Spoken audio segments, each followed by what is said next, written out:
I'm sitting over there working out at the Y. Can you guys hear me okay? Turn me back up. I can hear you. Turn me back up. And I'm getting texts like, what's going on? It's like What do you mean? 606, 607. They obviously don't listen to my program. I And I'm always like- play 3 songs at the beginning. And then I had what's her? I don't know. I had somebody email me What's the other her name? day. You have no idea. Lyneth Lopez. And I'm like, people are like, oh, Lyneth's doing a really good job. And you know why? Because she starts the show on time. And I'm like, well, what do you mean? Everybody starts at 6 o'clock, right? Isn't that right, Cimino? Yeah. Is that when you guys start? Yeah. All We right. play if you know the shtick, I say get the coffee pots going. I have a full cup right here. And I say get your coffee pots going, let's get our heads straight. And Joe plays the best music in the land, just as every producer that I has. And then after 3 really, really good songs, we sit down and we start churning it up. But you're a disruptor, and that's what you own the station, so you can do this. And so I just want to let you know, for the record, you disrupted Jim Croce. Hey, I just want to know that you said the most awful things to me this week, and I want to highlight them. The most awful things. You know exactly what it is. What did I say? Hey, listen. Here's what I'm trying to spend a little Why time. don't you introduce yourself to the people? People don't even know who you are. You haven't been on the radio in a very long time. Can you do traffic too, please?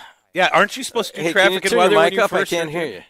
You know what I mean? Yeah, turn my headset. So- my headset. Oh, there you go. You're People doing are going to laugh at this, to be honest with you. But after 5 years, I'm turning my attention to the radio. I want to fix it. You know what 5 years is on Monday? What? Anniversary of my open heart surgery. Is it really? Turning 57 on Monday. I was opened up on my 52nd birthday, November 3rd, 2020, which was election day, by the way. So is that? Well, he's telling me to do the traffic. So why don't I do that? 294 around the city looks pretty good. I'm just making this up right now. There it is. All right. 294 around the city looks pretty good. 80 going east and west looks good. The Bishop Ford up the gut of the Southland is fine, but there's a problem on the Dan Ryan right where the Skyway merges, and there's a right lane blocked, and that's blocking the Dan Ryan all the way back. But the Skyway, there's bad traffic? yeah, the Skyway looks good right now. I tell you right now, go to the Skyway if you can. I know Mike Whalen's listening. He goes, you couldn't have told me that at 6:02 when he was going to go and had to make his decision because no, Kusiak wasn't on yet. That's why. Why are you yelling at me? The producer's right over there. Yeah, you know what? He's right. Okay. Hey, who's Andrean play tonight? Who's Andrean play tonight? They play. You got to turn yourself up, Joe. Dude, wait. I can barely hear you. Yeah, we can't hear you, dude. You're like Just like I told Joe the other day. Joe goes like this. Levels are good. I think this is Joe Cimino. I go, do you think you're Joe Cimino or are you Joe Cimino? a high of 54 today, sunny to partly cloudy. A jacket may come in handy for trick or treating. Tomorrow it gets a lot cooler, high of 49 and cool and kind of afternoon rainy. But then it gets nice again on Sunday with a high of 53. By Monday, you get a high of 60, partly sunny and breezy. So your only bad day is Saturday. So We're cleaning the garage, putting away all the furniture. It's a good day to do it, isn't it? when? Tomorrow. It kind of And then we have the boy. By the way, happy anniversary to Jordan and Josh tomorrow. They're going to go out and then we're going to have the boy. For how long? Oh, yeah, he's probably going to spend the night. Oh, way to go. Hey, So I'm going to be productive tomorrow. I got to drop off my truck over at Jarco's. Then I got to work all day in my garage, and then we're going to have the boy. I'll watch some football along the way, and so it's just so everybody knows, I haven't stopped producing. Okay, I just I needed some time to fix a few things, and we're doing that. But I do want to mention and say thank you for a couple of reasons, and that is that we were honored on. I think before we do that, we need to do this. We need to thank our staffs for last Saturday, as it was record numbers Yes. at Wicker Park. And I want to thank my daughter, Julia, who kind of spearheaded it along with Adriana. And Joe was there. Matt was there. You were there. Your wife was there. Your grandkids were there. I was there. And in true fashion, I was there when Oklahoma was playing Ole Miss, which is but the Which I kids are didn't more important. understand. We're all sitting there at the truck, and there's thousands of kids in line, and you guys, Julia, and you guys did a great job. And then I'm like looking at Kusiak. I go, man, I'll bet he wants to go watch the rest of the Oklahoma game. Where are we going? And all of a sudden, I see you walking across the park. Yeah, I got a You're call. gone. I got a call from one of my staff or from one of my crews. I need 5 more bundles. So I ran to Lowe's. So first of all, you know how difficult it was to get out of that parking lot. Oh, and then you needed I was at 2:00. You I literally looked you at did 2 the o'clock. amateur thing and parked over there. Why didn't you park by Jenny's? I went and so I didn't think that I was going to get called in the middle of it to go. So then I go on Indianapolis Boulevard all the way down to Lowe's. I get the 5 bundles in there. I'm actually literally ready to pay for it. My guy calls and he goes, "Oh, I found them. They're on the ground." So I jumped back in. So I got back there about 2:30, and I do want to thank them because it was it was very good because Oklahoma played like crap and they lost, and I didn't watch it, so that's great. They have a tough game. But congratulations to Tennessee and then Alabama. Welcome to the SEC, by the way. How about going Ole Miss, Tennessee, Alabama? 3 straight Three losses. straight. It was all about money. It's all about Could money. have stayed where you were and we got won 10, 11 games every year. So anyway, I would like to say, and by the way, that's a big topic if you noticed. The governor of Louisiana stepped in and said, we're not going to be playing the shenanigans. $53 million buyout that the state is basically paying unless someone steps up. That's going to be an issue as these guys are getting fired. And the buyouts ultimately are with the state unless someone steps up and pays for it. But anyway, I do want to thank them. 'cause Nobody they did a cares great here job. about Oklahoma I don't, football. it wasn't Oklahoma. I'm talking He's about talking about Louisiana. Oh, Louisiana, yeah. which is also Napier. But here, we need to finish this. It was a great job done by Adrian. They're going to continue that. It's the 15th annual coat drive. Kusiak Cares did the first 10 years. I think that's November 15th. We'll talk about that, Joe. But they did a great job. Over 1,000 kids. Everybody had a great time. After they got their candy, they were all playing in the park. Everyone was very enjoyable. I thought that Nikki Ramos, Micah did a great job along with Adrian and your staff, my staff. So I just would like to thank them for that because that's a Saturday afternoon, Jim. What was your costume, Semino? You.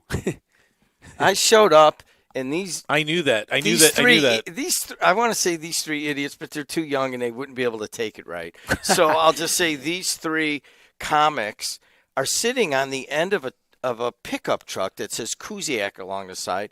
Hundreds of kids coming by, and with the Highland girls baseball Kundich. Eric Kundich Kundich. is sitting there laughing, and I'm like, "What are you laughing about?" And then Adrian Santos comes over and he's laughing, and I don't get it. I don't know how you didn't get it. Because they're sitting there in a quarter zip, even Adriana, and they all have headsets on, and they're all holding a cup of coffee. My cups of coffee. Nothing gets by you. Nothing gets by me.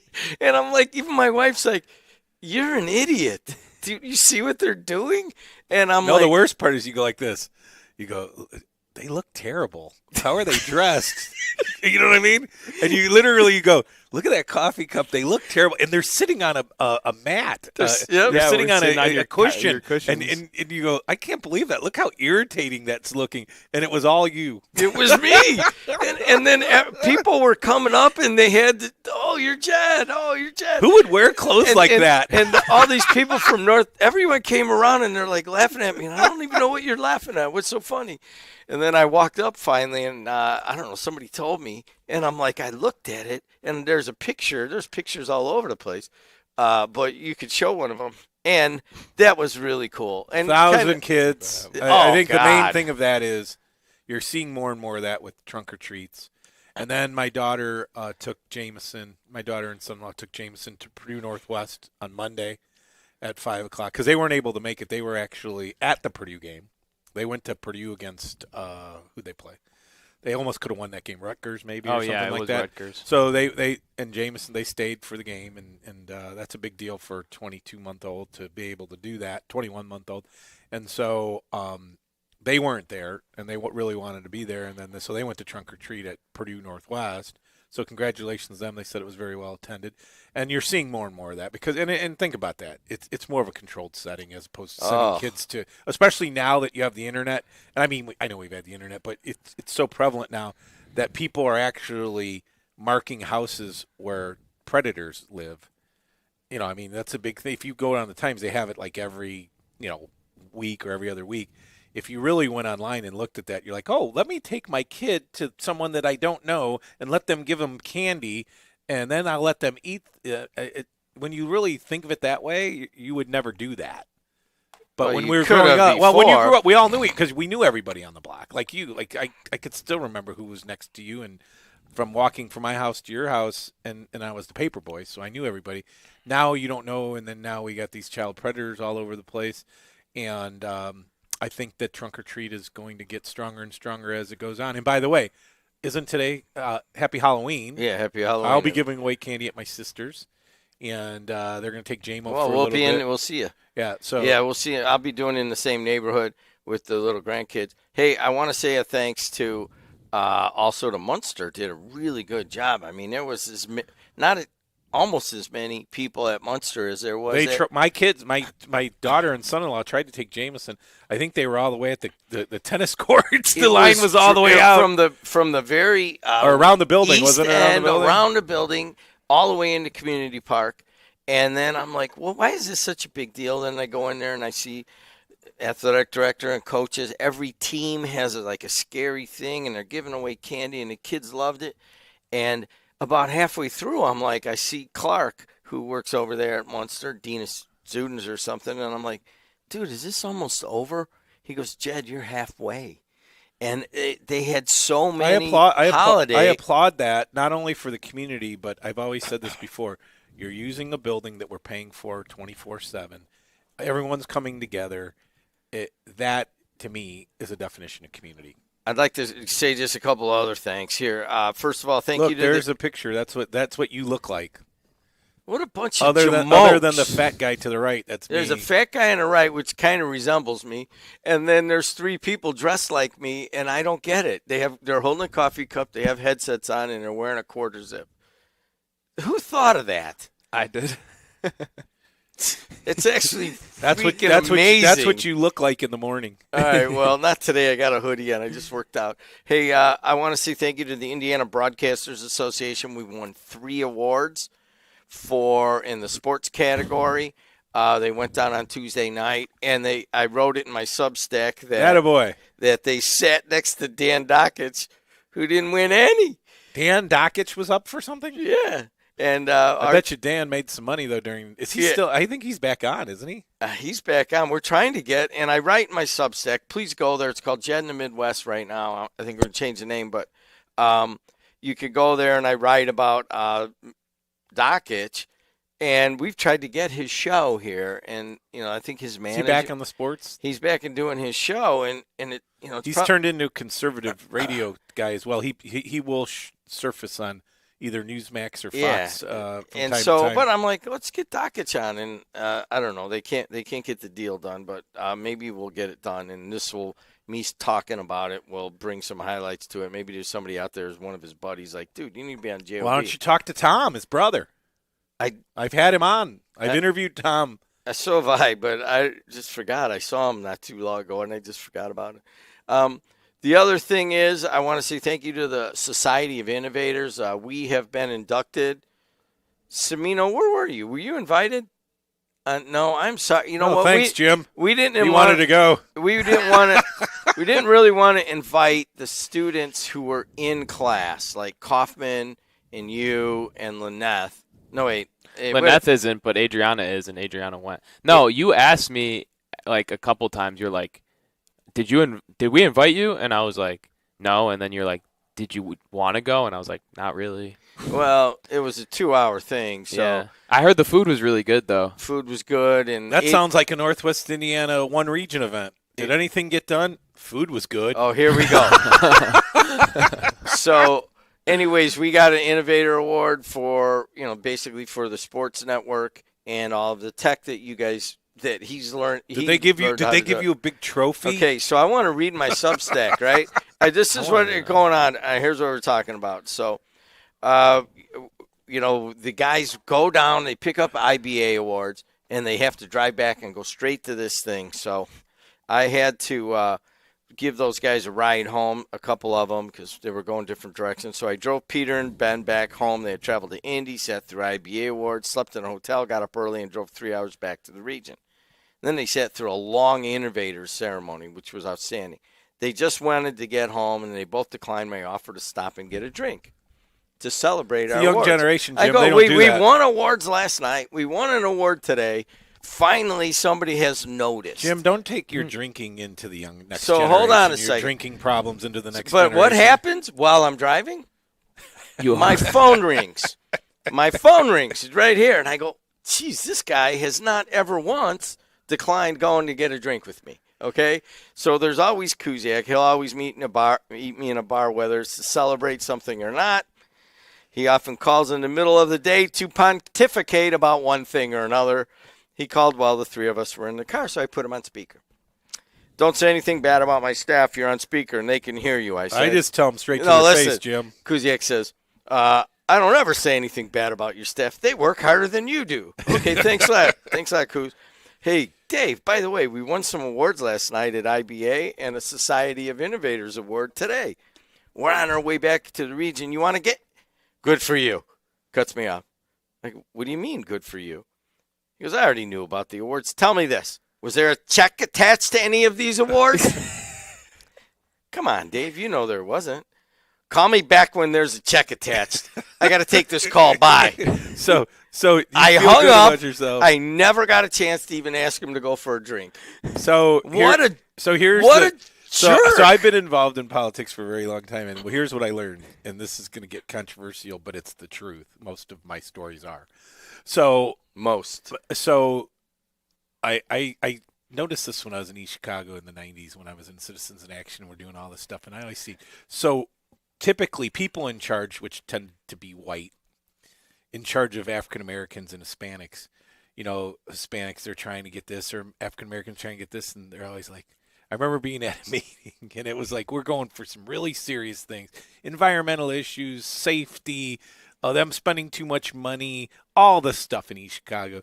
And they vote 8-1 against everything that we say, and John Gomez, the late John Gomez, raises his hand and says, I'd like to put a resolution on the table that we name the Columbus Street Bridge after Cesar Chavez.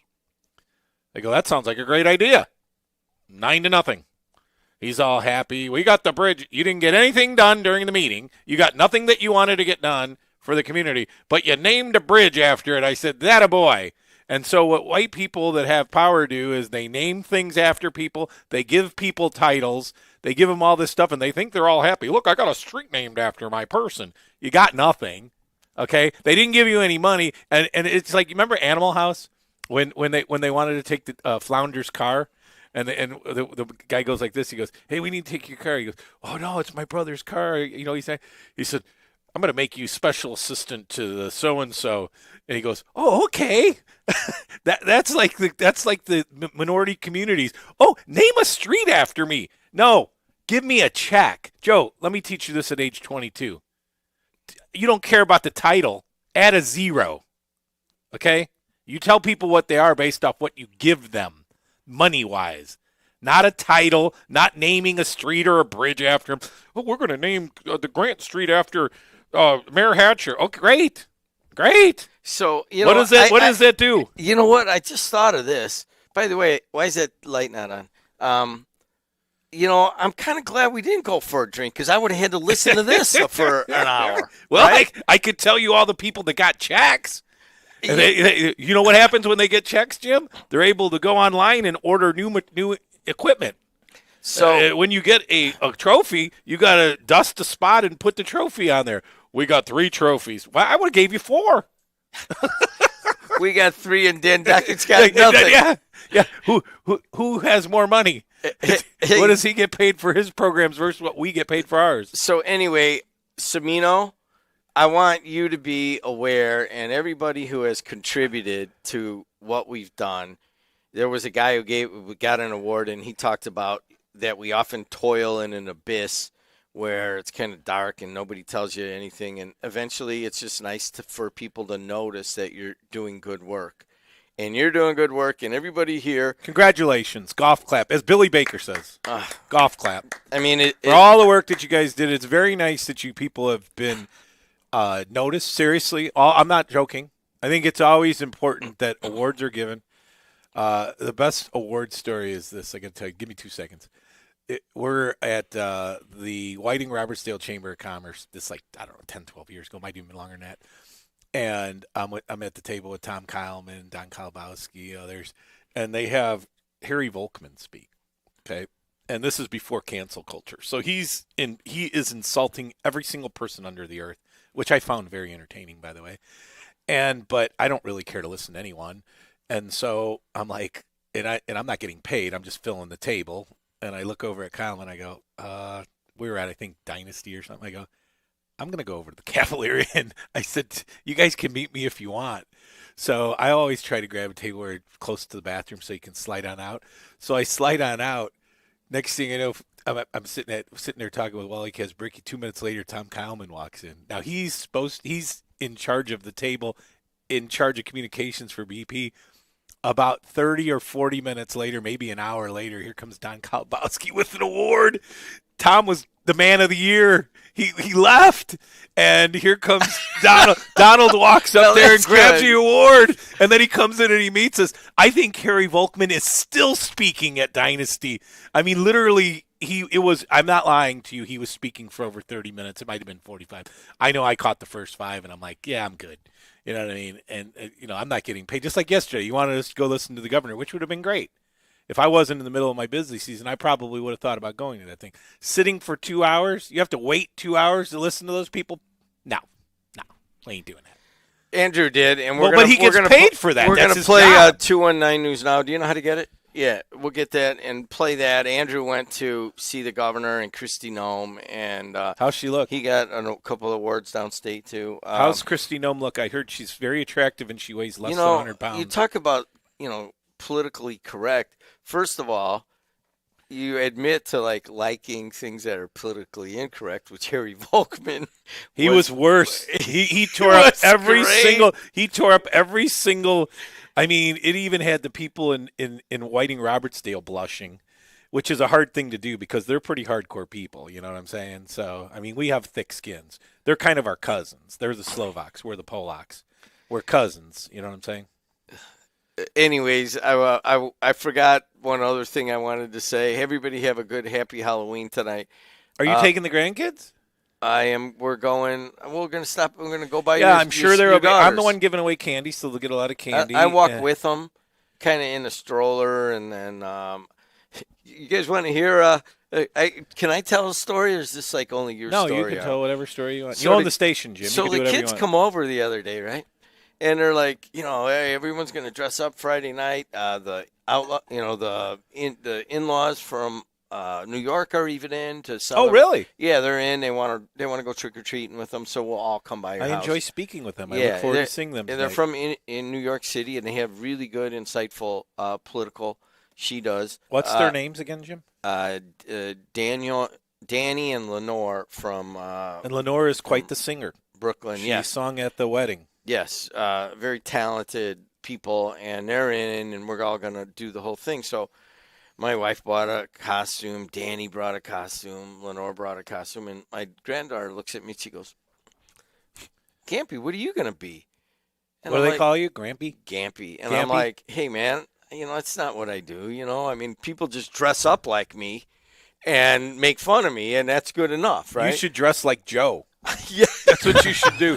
You should dress like Joe. I don't think I have any. I would love that. Yeah, that would be a good one. This guy, he asked, one time I think he asked, well, what's the dress code? I'll just wear whatever you want. He has just gone down and down and down. He comes in his pajamas. I'm casual. I'm comes right out of bed in his pajamas. Joe, I'm on your side. I'm a casual dude. This stays so in my car. Side. The problem is that it's always 30 degrees in here. Yeah, because Sam Michael can't stand it past 65 degrees. There's this so thing that's called the thermostat right there. I'll show you how to use it. I know how to use it, as soon but as you turn it up, Sam comes in and goes tick tick tick tick yeah, tick tick. So but anyways, I want to tell you. So my wife goes, hey, you got that Grinch costume, remember? That's what Jameson's gonna be. Like 15 years ago, I bought it. I haven't put it on since.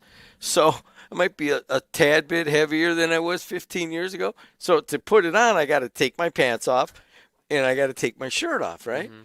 So I'm in my underwear, and I put the Grinch thing on, and then I kind of. Is it the Jim Carrey Grinch? It's Because that's really the latest ones tend to be from the Jim Carrey. this one has shag carpeting on the outside, and it's really thick, Green, aqua green kind aqua of. green, and but it's 15 years old. It's probably the old one, but I put it on. I go and I walk around the house for a while, and then I scare the kids a little bit. Bobby gets scared. Lois didn't think, but I'm like, you know what? I could wear this. This will be good. It's warm. I'll just have to jam a sweatshirt under it and that kind of thing. So I take it off. Kids leave. About 40 minutes later, I look at my body, and it's all covered with hives Are from you this kidding me? freaking Yeah. from this thing Formaldehyde. from formaldehyde or something. So my wife's like, "Oh my gosh, what do you got going?" I go, "I don't know. I'm scratching everywhere." And so we wake up the next morning, and she makes me go to the. Doctor? She goes, "You go to the doctor, man. Go right now. Be the first one there." I go, "What do you mean?" She goes, "Go to the doctor." So I go in there, and I'm scratching, and woman makes me take my clothes off and looks around, and she's like, "Oh, Do you have yeah." shrinkage when you took your clothes off? Had kept my underwear on, so she looks at Cold me. in there, Joe. Yeah, sometimes it's a little sometimes the chilly. examination room, you don't get full credit if you know what I'm talking about. Especially when the nurse comes in there, you're like, I just kind of want to let you know. I mean, I'm not Long John Silver, but I mean, I got to get full credit. Full credit should be due here. Anyways, That's I that got Seinfeld one, isn't it? my whole body is like, "What's going on?" And the woman goes, "Well, let's go through. What have you done lately? What have you worn?" And I'm like, "Well, I don't know. My wife thinks it might be the freaking Grinch outfit." And she goes, "Well, explain what it is." She did what you did.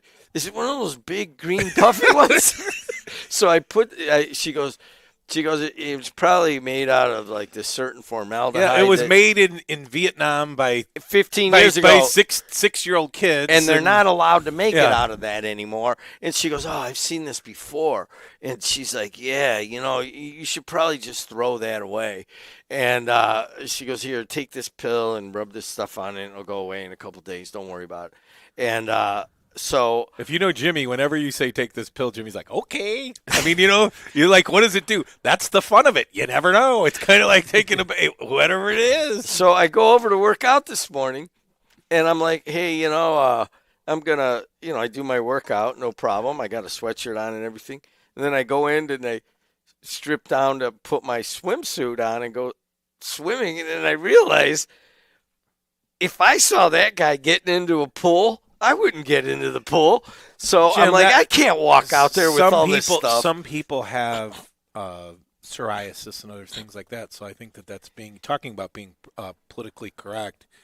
I think that's wrong. But Well, yeah, no, but when you have a rash, you probably shouldn't. No, jump in a swimming it pool. looks like a formaldehyde rash. And even the woman said, she goes, you're not, I forgot she had said this. She goes, "You're not contagious at all. This will go away in a couple days, but yeah, you might want to stay away from." She said that, then she opened up the door and she told the nurse, "Stay away from that dude. Stay away from that dude.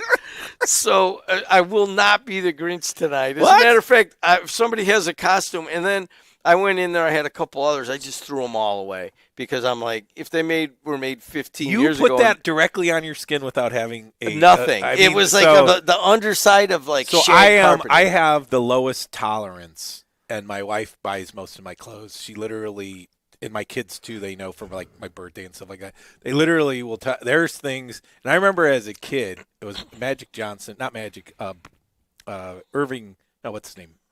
Dr. Dunk, Julius Irving. And I was a big fan. And I had my paper out, and I was like, man, I want to get that. I might have went to one of the sports space places right down the street here. And I get a Julius Irving shirt, and I spent a lot of money. I put it on, and I go, I can never wear this. Because my skin, if it is not the softest cotton or something, I literally cannot wear it. And so I understand exactly what you don't. It doesn't matter to you, because I see you all the time. And when we would go out, I'm like, how do you not have a T-shirt on with that shirt? And it doesn't bother you at all. It doesn't. It doesn't bother I'm with you at all. I like to wear cotton only. Yeah. Like I go, Baker and I once in a while will go to play elitism golf, and he'll be like, "Dude, can't you wear like a?" He goes, "I know that you have like 20 golf shirts from like really nice places, and you're wearing a cotton shirt from It's wrinkly. Kohl's." Yeah. And he goes, "What are you, Jeff Brandt?" And I'm like, "No, I can't stand." And I don't know why I wasn't thinking when I put that Grinch outfit on, but evidently there's a certain somebody's going to know the answer that you can't can't make clothes out of this anymore and import it. And that was that. And so if you have an old Grinch outfit, don't wear it tonight. Everybody have a happy Halloween. Thanks for letting me cut in on you. That's all right. You're the only one. Everybody else You says own the I station. Everyone else says I disrupt their show. My whole show is about disruption. Well, that's also what the comments say. Yeah, I mean, so, Read one. He should go back on Tuesdays instead of hijacking Kusiak's show. That's all right. No, listen, Jim is the Jim. I look. I'm going to suck up for a second. I've said this before. I can't even guess who that is. I will suck up for a second, and it's true though. It's like 23, 24 years that we've been doing this, and I was doing it before. You were the one that actually got me hooked up with Chris and Chris. We were at Homan, and you're like, hey, these guys are keeping WJOB going. Why don't you do? I know you know basketball. Why don't you do basketball? And so that was my start. And then when you bought it, you're like, I'm just coming. He buys it, and we're celebrating because it was a big battle. I told you this last week, Joe, that it was a big battle between McDermott, and I was telling you all the programs I've been on. So you said Rick Federici. So it was Federici and Didlo got together, and the judge said that was a good deal. And they gave him the show. So Jimmy in the afternoon says, hey, I'm going on. Why don't you come on? And then Therm Free, well, you're absolutely right about that, Dave. Therm said, it's called Jimmy D and the Coos, and it was Learning to Fly. Remember? We put that song on. So it was my start and so many other programs since then. So I really do mean this, that it's a top 10 highlight of my life to be a part of this audience and to be a part of WJOB because it is a fabric of this area. And we're only, even though you own it, we're really only stewards of this. We really are only stewards, Joe. And Joe, this is an honor for you, and I'm not blowing smoke up your ass. You and Adriana yesterday at 20, 21, 22, 23 years old interviewed a sitting congressman and had the opportunity to go to a press conference where you had Kristi Noem, who's Homeland Security, and the governor of the state of Indiana at your age. That is not something that happens all the time. And I could go through Tony Veneziano walking in. I wanted Bishop Knoll guy. I want to interview. Jimmy goes, sure. What do you want to do? Sports. He goes, do a sports thing. Write up your thing. He goes, come on in here. He goes, was this an audition? He goes, yeah. Sit down. He's live on the air. Now what is he doing? NHR or something? He actually took a corporate job. So he ran that for a long time. Jordan Beasley goes and meets Jimmy at the volunteer luncheon right down the street here. Hey, I'd like to help out. Come to Bishop No. We had the Bishop No Boys Basketball Network going on at the time. Come on out. He comes there, halftime. He goes, hey, why don't you keep stats? We give him the microphone. Now he's like in charge of PR for he was at the Lakers. I don't know who he's with now, the Bengals or you know what? Broncos. I think he's at Boise State. So he was at GN. He was a producer for Jason Benetti. So there's so many stories like that. Look at what's his name's at Barstool, and you got guys at Big Ten Network. So Joe, this is all because opportunity, and he's quirky. That's who he is. But opportunity that is given for so many people is really, you need to be thanked for that. You really do. And he'll be somewhere else soon, as will Adriana. And it's just the nature of the beast. Why am I training you then? If you're going to leave. Because you want to see me do bigger and better things. There you go, and Joe. Represent Jed TV in a larger global aspect. Here's what it is. You come in and work for like no money and work really hard, and people kind of talk to you badly. And then you get really good experience, and then you kind of hang around for a little while before you're figuring out what you're going to. But we get this juicy part where you're fully trained, really hungry, and I don't want you to cut off on that because he's got to make a decision whether he's going to grad school in January or not. I have a lot of decisions to make. He's got to make. Joe, you're 20. What are you, 22 or 23? Soon. What are you? 22. So you're at the point in your life where, and I say this all the time when I talk to younger people, including my kids who are now 29 and 32. That those decisions are defining decisions, and people don't say this enough in school. We should, instead of worrying about all the garbage that they teach, they should be teaching the reality. The reality is the decisions that you're making at this point are going to be determining factor of what your life is going to be. Are you going to grad school? Are you going to take that first job? Are you going to stay with that? Well, those are all things that you look back in 10 years and you're going to say, I made the right decision, or I should have made this decision. So take your time and think about it. And hold on a second. We got to cut because you got to play a lot of breaks this morning. And then at 7 o'clock. Okay, hold on a second. You got to ask the veterans' views if you could play a break in there. I'm going to get all the breaks in before veterans views. So take a bunch, and we have an interesting story coming at 7 o'clock. I basically have been so swamped this week, and I'm not lying. I never lie on my program. The one thing that people like is that I'm authentic. Whether you like it or not, it's authentic, and I'm not a charlatan, which you cannot say about everybody that's on Can you look these that up? Charlatan means phony, okay? Are the guys here now? Yeah, so let's there's take a break. story. You know there's charlatan, a story. but you don't know how to spell touche. I said that. How do you spell touche? T-O-U-C-H. Take the break. So Now- Okay. Joe actually, I said Nope. something to him, and he said something back to me.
Good morning, everyone. It's 6:53 in the region, 7 in front of 7 o'clock. You're listening to Dave Kusiak Show. I want to thank Jim Deedlow for coming in.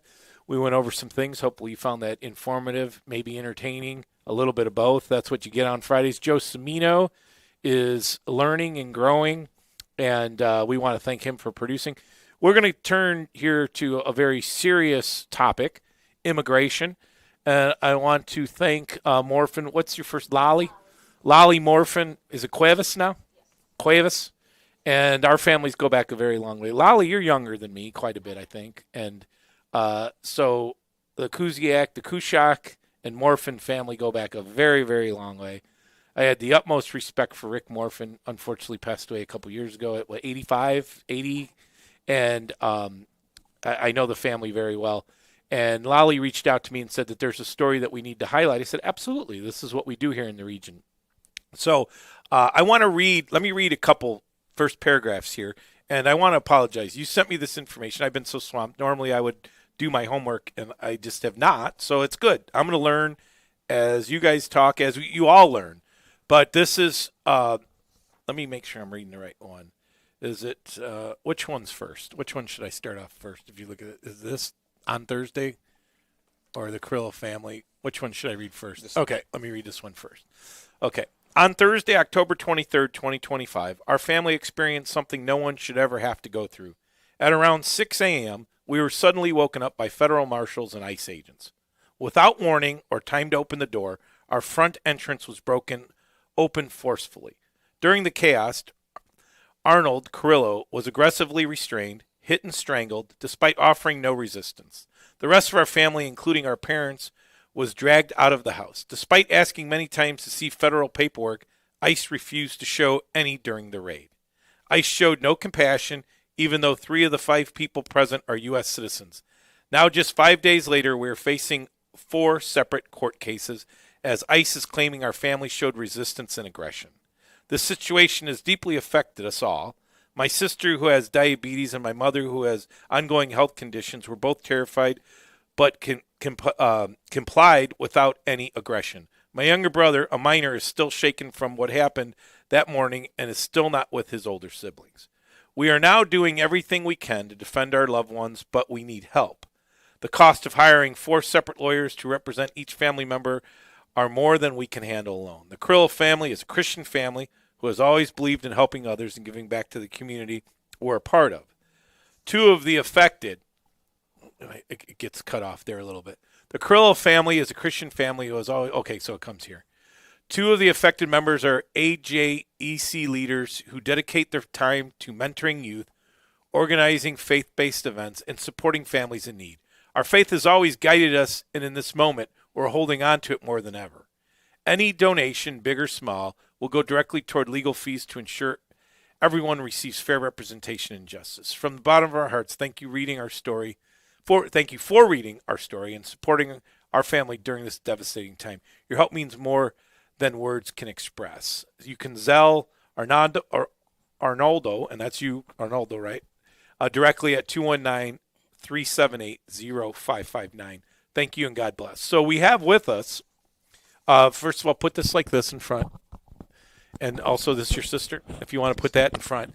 So introduce yourself. And look, I know you're used to looking at people, but I think look at that camera. See, there you go. Okay. So look directly at the camera. So this is both radio and TV. Okay. So first of all, introduce yourself. My name is Arnoldo Carrillo. And my name is Sarai Carrillo. So I read briefly the story. Why don't you tell the listening audience and those viewing what happened, and then we'll get into some questions back and forth. Of course. Thank you for having us on, Dave. I didn't truly expect it to happen, and I didn't expect so much publicity to go out onto this. But I'm thankful because now we're raising awareness, and it's something that I wouldn't wish upon any family that has gone through this. It's one thing to lose maybe your father, your mother during an ICE raid, but it's something else when you lose your entire family. Well, think about wait 1 second. Think about that for a second. What you're saying, it may be something to lose a mother or father during an ICE raid. I mean, I know that you're going through this. That is devastating for anybody to lose a mother or father. And so continue. Thank you. Um, from the very beginning, you hear a lot of stories and a lot of perspectives of it. I know you mentioned that earlier, but this family is a loving family, a very calm family, and it goes back a couple of weeks in mid-October where my father, we slept in. We had a church retreat that happened a day before, and so we slept in. Typically, my sister takes my brother, my younger brother, to school, and so my dad said, you know what, just let them sleep in. I'm going to go ahead and take your younger brother to school. So my brother goes to Gary Lighthouse. It's like a few minute drive to be able to get there. And so my dad goes, drops him off, and as he's heading home on Clark Road, suddenly there's just a couple of vehicles that just crash into him, one in the front and one in the back. And the next thing he knows, he just sees officials just coming out, forcing their hands through the window, and they're trying to force him out of the vehicle. And so my dad, in a panic, being afraid of what was happening, he just fled and just drove away through the chaos that just happened to him suddenly. And so, my dad drove. He came back home. He was in sandals, because he was trying to run back, but he was in sandals. And when he got home, you just see the fear in his eyes of what was going on. And I never seen my dad scared like that before. And so I told my dad, and the family was telling my dad, like, hey dad, it's okay, it happened, and don't worry, like I don't think they had got any information on you. You didn't give them anything. I know it was a fearful moment because they crashed, and they were trying to force themselves into the car to try to drag you out. Don't worry, like we'll take care of you. And we thought that was the end of it. And it wasn't until a couple of weeks later, Thursday morning, and we will. And it still feels So like that event happened, and then a couple weeks go by. yes, about 10 days go by. So I'm a little. So this just me being. I'm surprised that if it was ice, that they wouldn't they have gotten a drive or a license plate. And that's what they did. So I'm just thinking, like, as a police officer or whatever. I mean, you would think that they would have got it in a license plate, and they would have run. I'm surprised that they didn't come. To be honest with you, right after that. Running the license plate, knowing exactly what happened. But go ahead. So 2 weeks later. Yeah, 2 weeks later, my father, or the family was still asleep. I remember because I was the first one that was awake in the family. Typically, I have a routine. I like going to the gym. I like to go out before going to work. But in this day in particular, we were getting ready for a youth camp. And so I had called off work. I slept a little bit later in, and 6 a.m., I got up. I went to the restroom, and then when I came out, suddenly I just see flashlights going into my front through my front window, and I just hear someone yelling, "U.S. Marshals, open up!" And you hear in the paper that they say that we did not want to open up, but truth be told, I was scared. I was petrified. I was like, "Wait, hang on, what's going on?" I have no idea what was happening, and not even a minute goes by till I just hear them ramming the door. And they forced it open. And when that happened, I walked up to the door, and I was asking, "Hang on, like, wait, what's going on?" And then from there, they just aggressively grabbed my shirt, they ripped off my shirt while they were trying to pull me out forcefully. I wasn't resisting, but I was fearful, and I was just like, "Hang on, wait, what's going on?" And then they were just yelling, "Stop resisting." They choked me while they were trying to take me down, so much so that I couldn't breathe. I legitimately thought I was going to lose my life when they were choking me so hard. You have a 6'1" fella, pretty big, that's just choking the life out of you. I'm trying to tell them I'm not resisting, and they're saying, "Yes, you are." And while they're dragging me to the ground while choking me, one of them just takes advantage and just punches me in the eye. And Is that the mark that you currently have now? yes, sir. Yes. And then they decide to handcuff me, and they just went into the house. And my sister can talk about it a little bit more, but I just remember like when she was just asking for a warrant, because when they just forced open the door, and they went in, my sister was like, "Hang on, like, where's the warrant?"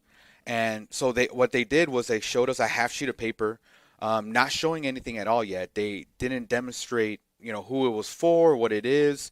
It was just a half sheet of paper that said nothing. So And who currently was in the house at that time? the whole family. And I just met you. What would describe the whole family.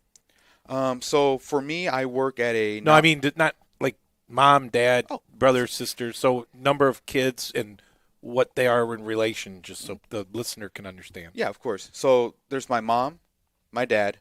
I'm the oldest. My sister is the middle child, and there's my younger brother, who's 14.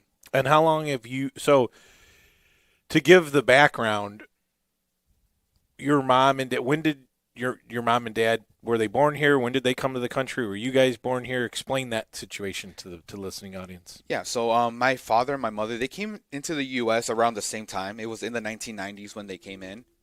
My mom came in on a visa, and they both were living in California. They haven't met each other. It wasn't until about 1997, I believe, or 98, where they did meet each other in California. They got married, and then they moved to the Chicagoland area, more specifically Northwest Indiana. And I was born in '99 at St. Catherine's Hospital.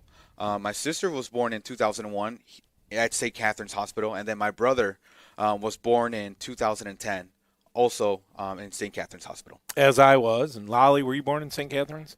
So just by hearing that, the three of you are obviously legal citizens. Yes.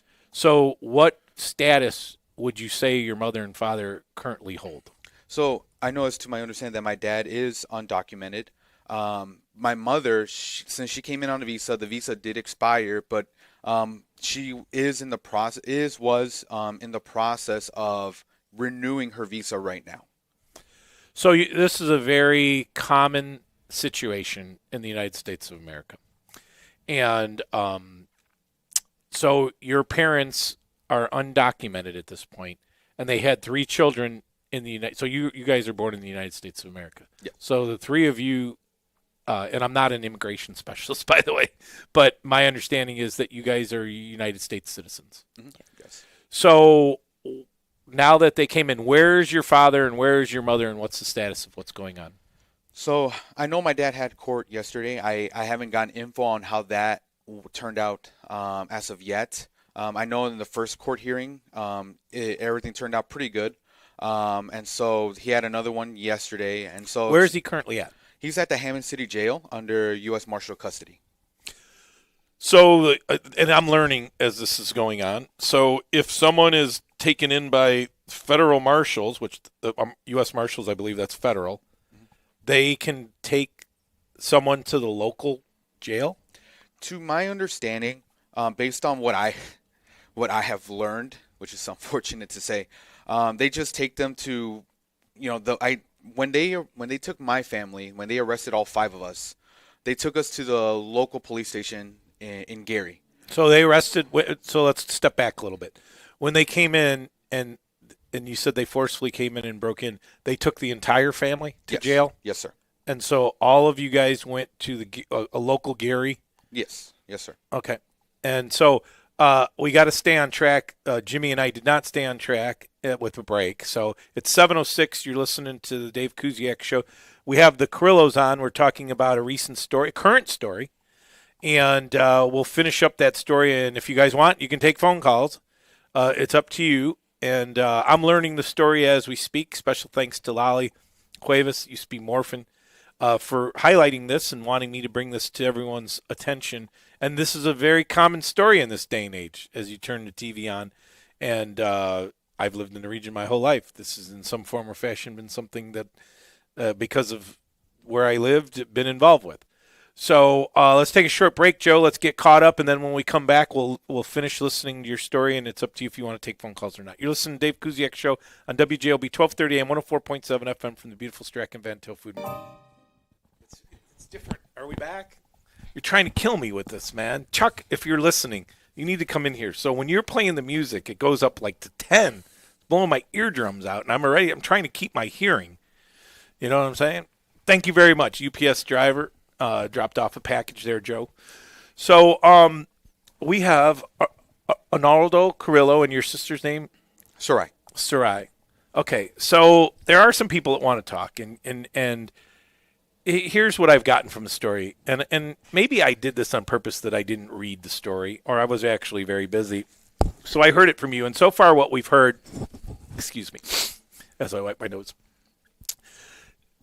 your brother and sister were born in the United States of America.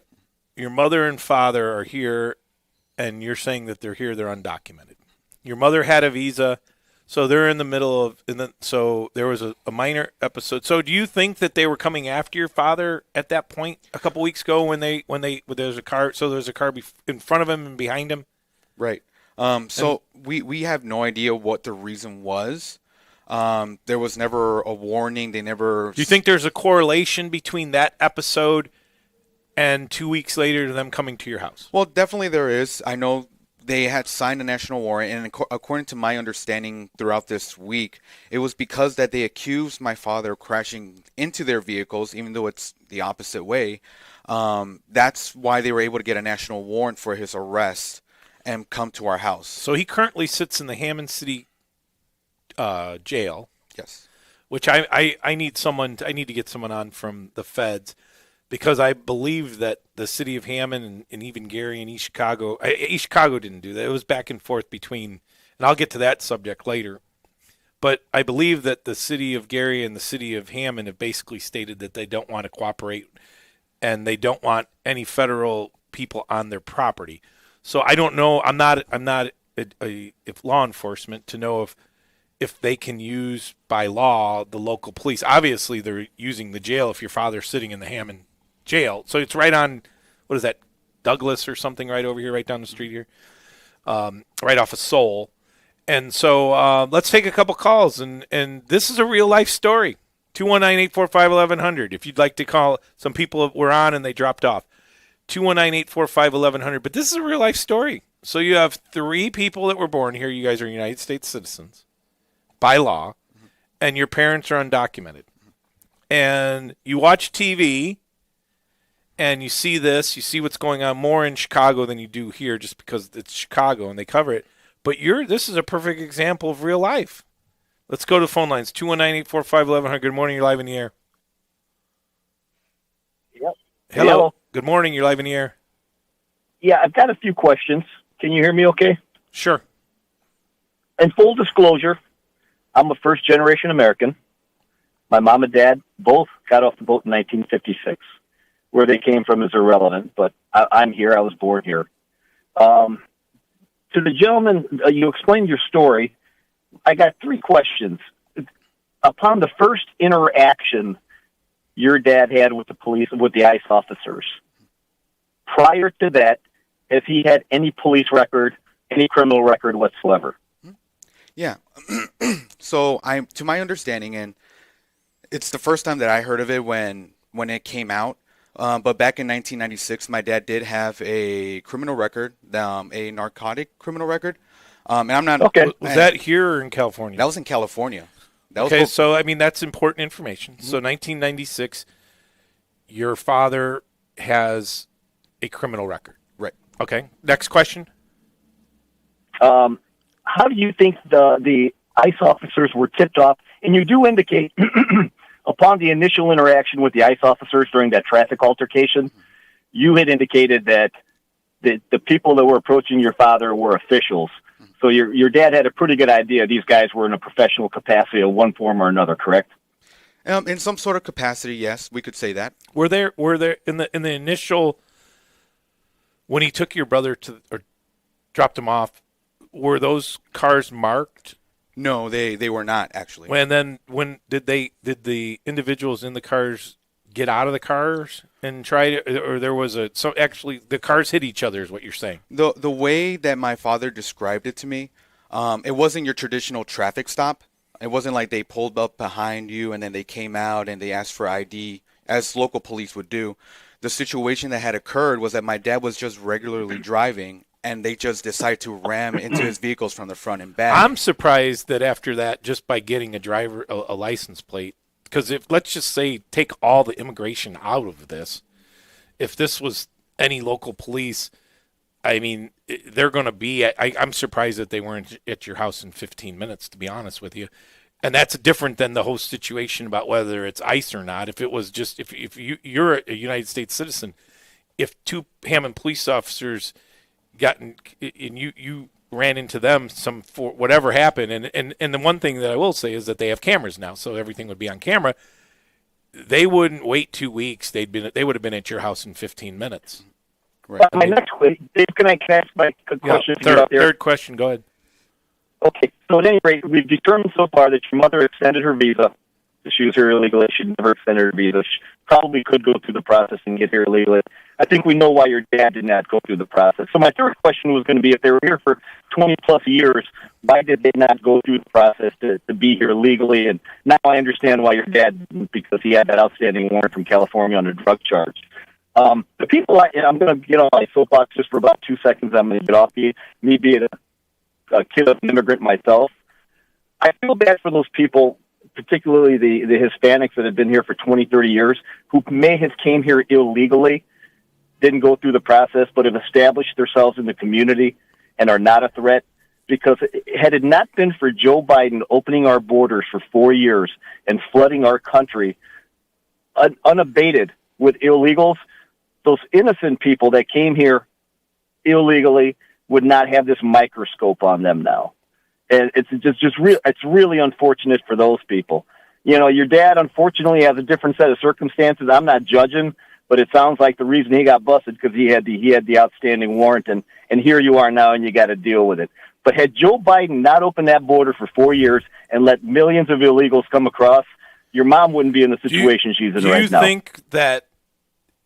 And I've said my solution, and I'm not an elected official. I think that exactly what you said is what they should do. They should go through, and then we should figure out who everybody is, and everybody has a story, and you're going to be put in a different category. And I agree with you. I agree with you that the people in the last 4 years that came through should be the first ones to go. But I had this conversation with a customer of mine who is an ATF agent, currently an ATF agent, and I asked him. Hey, let me make my one comment. I got to get off. I just through this call, I feel bad for you guys for the situation you're going through, but we also have to debunk the lie that these ICE agents are just randomly picking people up off the street. Clearly, that's not the situation in this case. It's unfortunate what happened to your dad, but a fact is a fact.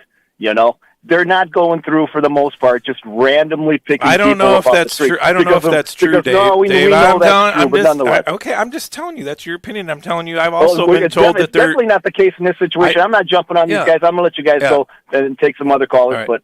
it is what it is. Yep. Thanks for the call. We'll get enough. I'm just telling you that I have talked with people that have said that is the case in Chicago, that they're grabbing people, and you have to prove that you're an American citizen first. And I'm saying, obviously, this isn't the case in Ronaldo. So here's the deal. What did your parents do for work? So you said that they both came in the 90s. Mm-hmm. So let's just say has your parents, you don't have to say, don't say where they worked, mm-hmm. but what have they done, and have they gotten a check from the companies that they've worked for? Yeah. So my dad currently is a small business owner. He does business with different organizations, residential, nonprofits, but that was what he did currently for the past decade, I would say. Beforehand, he would be earning checks from maybe unions. He was a former iron worker. As well, so he did live. He held he held a iron worker's card. Yes. Okay. And your mother, was she a stay-at-home mom, or did she work as well? So earlier, as we have gotten older, when we were younger, she was a stay-at-home mom. But then as we got older, she did decide to go out and just do, a little under the table kind of jobs, cleaning houses. Very humble woman, But that's mostly what she would do. Which is a very common story for people that are undocumented. But that's a very common story, that your father was getting a check. So again, they're looking back at something that happened in '96. All that being said, you told your story. What would you like to see happen? And how does it? And I want to get your sister involved. How old are you? I'm 24. Okay, you look very young, by the way. So, are you the youngest?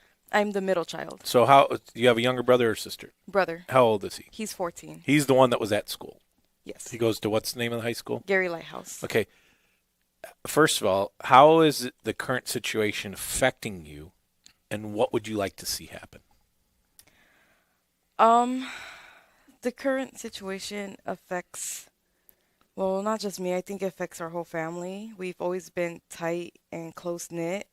So mentally, this is draining because you you go home to an empty house that used to be full of life and joy, that used to have talking, used to have everybody come home, sit at the table, eat together, be together. And now it's like, mentally it's sad because you sit there, there's nothing on, there's no sound, it's quiet. You don't hear the arguing, you don't hear the talking, the laughter. So you guys are a typical family. You guys were born in the United States of America. You're a typical family that everybody goes to work or school. You come back, you get along, you don't get along, you have dinner together. The only difference from what if people were to say that everyone was born here is that your mom and dad were not born here. They came here illegally, which there's could be 20 million people, and they've been here for over 25 years. It sounds like almost 35 years. Right. Right. And so the question becomes, the current situation that they're in is what status does your mother hold right now? Is she at home every day, or did they grab your mother as well? No, so yeah, they arrested the entire family, and so I'll go from there. We were held at the station till about 4:30, so I was the only one that was released. When you were in the station, because this is important, were you dealing only with the federal police officers? Was the city of Gary police officers involved at all? So I'll say this right now: the Gary police officers were very nice. They had nothing to do with what was going on. The U.S., from my understanding, U.S. Marshals or ICE, whoever it was that were there, they were the ones that were just mostly interacting with us. So at what point so there was 5 of you guys that were arrested? Yes. Or detained. You weren't arrested, were Right. you? So, I mean, if you were arrested, you were booked. Were you booked? No. Okay. So they let 4 of you guys go and kept your dad? Is that what happened? No, sir. So what had happened is they let me go, but little by little they started separating the family. They started with my dad, who initially, when they finally decided to show us the warrant after they had put all of us in handcuffs, it was for my dad. I'll admit that. And that's what I've been admitting to everybody Did you know else. prior to this that your father had had a previous run-in with the police? Other than the one where they crashed into his vehicle, no. Okay. Did your family ever worry about the fact that, and this sounds like a stupid question, but I have to ask it, as you guys were born here, you know that that's not even considered DACA. DACA is considered someone that's been brought over here. You were born in this country, so you are United States citizens by law. I think that's that's a current law. Did you ever, was it in the back of your mind that this could happen at any time with your mother and father? Even before Trump presidency and even before his first term, even when we were kids, we learned about who ICE was, what they do. And so mom and dad has always told us, if for ever any reason, ICE decides to detain us or send us back, don't be at peace with it, And thankfully now at a point where my sister and I are adults, unfortunately, yes, we're going through this, but it's been in the back of our heads like, okay, there might be a day where they might find them or catch them. I was hoping that, it was a simpler way, but it was an unfortunate way of how they were found. Is there let's talk about your younger brother. He's 14 years old. You guys are obviously adults. It's still unsettling, but I can only imagine being 14 years old and go through that. First of all, how is he doing and how is he computing all this? Well, currently he's at the Juvenile Detention Center in Crown Point. Your brother is? Yes. So if he's a United States citizen, why is he at LCJC? That's a question right there. So, I mean, does he have a criminal past? No, he's a great So student. I'm not sure why they would take, or unless I'm learning. I don't know why someone would go to LCJC unless they either had something out for them, or for some odd reason, if they think that they're detaining their mother and father, that's what a minor's supposed to go. I don't know. So according to my understanding, and when I had the interaction with the court, my brother was taken to the Lake County Juvenile Center because mom and dad were not available. When they released me 24 hours later, I did have that court hearing with them, And I did tell the court, hey, I do have the income to be able to support I my was about brother. to say, you guys could be, I guess, guardians Yes. then, obviously, at this point, right? So you guys still are in the same house that you're in, Correct. Yes. and you have the wherewithal to pay the bills. Yes. I'm assuming that you're going to be in front of a judge soon to tell them that to get your brother's Right. release. And when I initially had that first hearing with the judge, I did tell him all of that. But the judge initially said that we cannot And by the release way, him. what judge? I mean, you can give the judge name if you want, but is it federal judge? What level judge was that? I'll be honest, I don't know with my brother. I don't Okay. know with him. But I told him all those things, but then he said we still cannot release him because if you're going to be the official guardian, we need mom or dad to sign off on it. The problem with that is that dad is under U.S. Marshal custody. We haven't seen him and we can't see him. How long has it been since you've seen your father?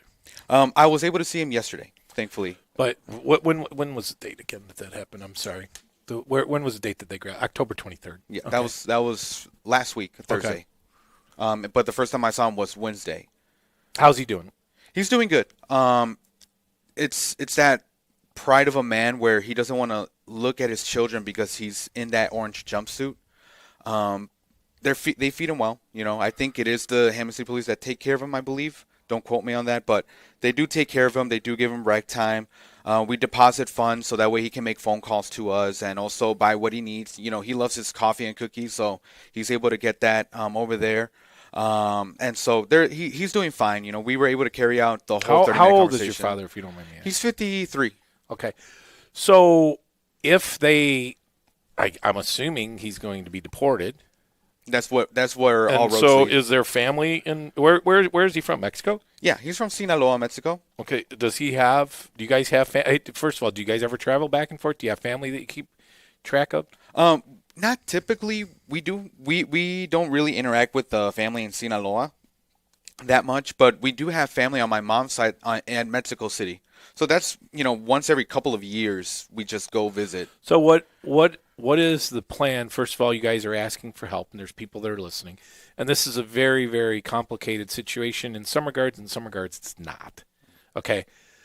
What are you asking for?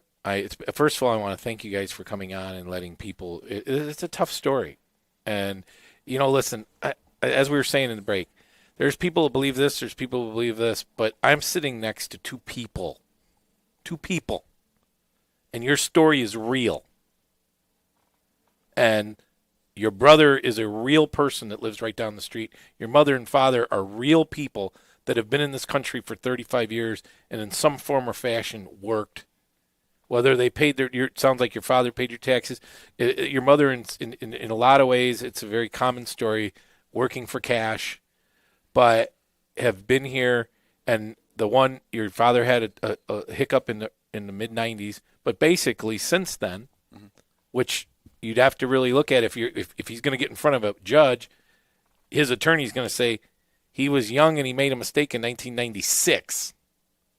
It's 2026. That's 30 years ago.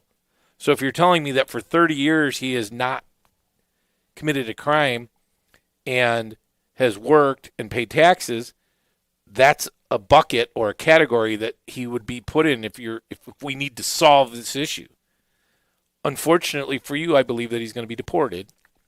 And then you guys, is there a plan if that happens? Are you guys staying here? What's, have you guys, I know it's a lot and it just happened. Have you guys had any conversations with that? Yeah, so we're already preparing. For my mom, there's a better light. Because we could get her out on bond because she was already in the process of getting her visa renewed. And so there's hope for her.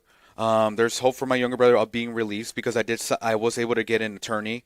Thanks for the funds being donated by the people that are helping And tell us out. people, for those people that want to do that, is there what is it called? Like a Zelle, or what do you guys do? GoFundMe? Mm-hmm. What is the GoFundMe? The GoFundMe is to help pay for all the lawyers. No, I mean, I know what the GoFundMe is, the purpose of it. What is, if someone wants to give? The GoFundMe, the title is Help the Carrillo Family with Their Legal Help, I believe. Okay. And again, that's just to help pay for all the lawyers and stuff. Not a single cent comes back to me or stays with me. It will go all directly towards lawyers, attorneys, because... So how old are you? 26. So this is real life, and there's the picture right there. Support the Carrillo Carrillo. I could never. I'm half Mexican. My mom's 100% Mexican. She's passed away, but I can't roll my tongue with the proper way to say it. Go ahead. You were going to say something? Yes. Your sister. She's on with two guys that won't shut up. You got to let your sister talk. What? So, what? I mean, you're 24. You said. Yes, 24. So, what are you going to do? Well, since I do babysitting jobs. I am in school currently. Trying to start to obtain my healthcare specialist degree. So I am in school for that. I do babysitting. But without our parents, my role would be almost like a stay-at-home mom more now. So basically, if your mom is there a scenario that your mom goes back with your dad? Yes, there's a scenario where if we are able to, my mom to become documented in a way, regardless of anything, she would follow my dad back to Mexico. Is there a scenario that she can continue to try to get her visa reinstated, which would then get to the point of ultimately her goal is to be a U.S. citizen and spend the rest of her life with her children and hopefully grandchildren? And is there a case that she could do that while she's in Mexico with your father? There is. But for sure, if that would be best case scenario of her being able to obtain all this, be able to stay here. But my mom loves my dad more than anything. Well, she loves us more than anything as well, but she loves my dad more than anything. No, I mean, they've been together for 30 years, Oh, sounds yeah. like. Oh, yeah. My dad changed his life around when he met her. That's a very common story of someone that may have made a mistake or someone that didn't make a mistake. That's what happens when you get married and you meet a beautiful woman. Seriously, Yes. They make you a better person. And obviously he's been a better person because he's stayed out of trouble and he's had 3 children and he's obviously looked out after you and he obviously has your younger brother going to school. Mm-hmm. So is there any last things that you want to say? If anyone wants to chime in, 219-845-1100, there is a phone call. I just want to say that this is real life. This isn't turning the TV on and saying, I wonder what would happen if. And so I just want all those people to understand, because there's a lot of people that have fierce opinions. And that's okay. This is America. That's why people come here, because you're allowed to do that. But I just want people to understand that behind all that it's a person. It is people. 219-845-1100. Good morning. You're live in the air. Hey, very sorry this has happened to you guys, but what exactly did your dad do in California? Oh, and I think, as the previous caller made clear, ICE is only going after people with outstanding warrants who committed crimes, whatever they may have been. I don't know, but they're not just picking people off the street. That's right. Completely unfair to say that. But thank you very much for the call. I disagree with that. They are picking people up off the streets in Chicago, and I have people that I know that have told me that. So I am a law enforcement guy, okay? I believe in law and order as much as I used to tap dance on doing illegal things. You know what I mean? Just typical stuff that dumbasses like people like me used to do. But it would be like people that got DUIs. How many people that you knew got DUIs? How many people that you knew did something? And again, you have been forthright that your father, and you didn't know this, that he had something in his past. Clearly, he had something in his past. I'm not saying in some form or fashion we have to get this straightened out. But I want to make sure that people understand that with that going on, you're dealing with that. You're living with that. So I'll go around one last time. How does that make you feel, and what do you want to see happen? People want to know, and it's out there. He got arrested for a narcotic activity. He served his time, 3 months at the prison, and then they released him. So we're not hiding anything. We're not. Well, that's different then. So if he served his time, then he would have fulfilled. So here's the question: did he go? And you may not know the answer. Did he go in front of a judge and there was a sentence and he fulfilled his time? Correct. That is to okay. my So then understanding. that's not an open case. Right. I mean, that's like someone that committed, like I I've had guys that work for me that, they get a DUI, they go to court and they say, stay out of trouble for 2 years and you have to go to alcohol classes, and they don't go to the alcohol classes, and then there's a warrant out for them and they go, well, I didn't do anything wrong. Yes, you did. You didn't go to the classes. So therefore it throws you back in. It sounds like he had his day in court and he served his time, and that was 30 years ago. Right. And so what you're telling me, for 30 years he hasn't done anything other than raise a family and work. Right. Correct. So that's a scenario that people need to understand. And this is just one of many scenarios. And I want people to understand that. It's one of the reasons why when Lolly called me, that I want people to understand that it's one thing to watch TV. It's one thing to watch CNN or MSNBC or Fox or Newsmax. And that what they do is they tend to want to take the human element out of it. But this whole thing is a human element. And that there are people that are families. And last time, what do you want to tell the people? Look into the camera. What do you want to see happen? And the last thing that you want to say to the listening audience. I guess all I really want to say is thank you for listening to our story. It is a hard time, and I understand that maybe not everybody agrees, and maybe other people disagree. But at the end of the day, everyone's human. Everyone makes mistakes. I do want to see my family back together. That would be the ultimate goal. But, under the circumstance, I understand maybe that will not be 100% possible. But I think I believe in a fearful God. I believe, I put my trust in him, and I know that everything happens for a reason, and this is happening to us. But, I believe in God, I trust in God, and ultimately I just want to see my family back together again. Arnaldo, last thought? God is good all the time, and all the time, God is good. I've been taught to turn the other cheek if someone were to hit you. I've learned to forgive, and even in the midst of everything that is going on, we still serve a great and faithful God. And for everybody that has supported us, from my church to my family to the community, everybody that has stood by our side in all of it, even finding out of my dad's past, even throughout everything of what you agree or disagree with, the human ethics of this still stands. We still love our parents. I still love my dad. I still love my younger brother, and we want our family back together. To take this for what it's worth, I think that first of all, I appreciate you for telling your story. It's gripping and it's real. Thank you, Lolly, for setting this up. But I want you guys to challenge yourself. The three of you. You are United States citizens, and how you live your life is going to be a reflection. It always is for everybody, a reflection on mother and father. And you're going to step up and take care of your brother, and hopefully your mother's situation gets straightened out. And in some form or fashion, you'll have a relationship with your father, and this will make you stronger. But I really want to thank you for telling your story, because it's easy to get on the microphone and say, or watch TV and say, that person needs to do this or that person needs to do this.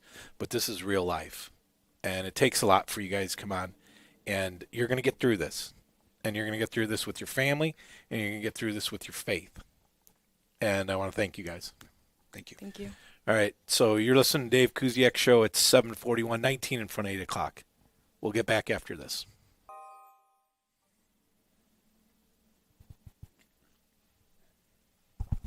Hello. Taking my medicine. I didn't realize that. That's Hello, all right. everybody. So, Good morning. It's the Dave Kusiak Show. It's freaking Friday, Halloween. The vibes were low, but we're going to pick them up again. Well, hold Start up. talking Let's- about some let's- fun stuff. Yes, we got to put an end to that segment. First of all, I want to thank the Carrillos for coming here.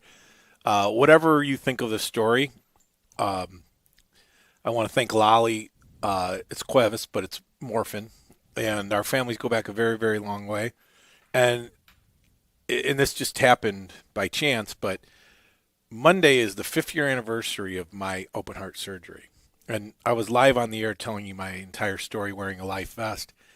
needing to get into the Cleveland Clinic, not knowing if I was getting into the Cleveland Clinic, with my wife sitting outside when I was live on the air, getting a call to get the number to get into Cleveland Clinic. And the reason I got into the Cleveland Clinic is because of her older sister, who was a nurse at the Cleveland Clinic, which goes back to the south side of East Chicago, where the Morphins and Kusiaks knew each other.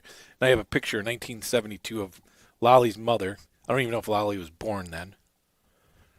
And my mother being, what do you call it when you're a parent and you go and keep an eye on the kids? Chaperone. Mm-hmm. At Brookfield Zoo with Butch and Mitzi. And I knew Rick, and Rick and I were very good friends. And I thank her for bringing that story to light. And you can decide whatever you want to, but the bottom line is I wanted you to understand, as I was learning the story, maybe I didn't read the story because I wanted to read it and understand it live time, as you did.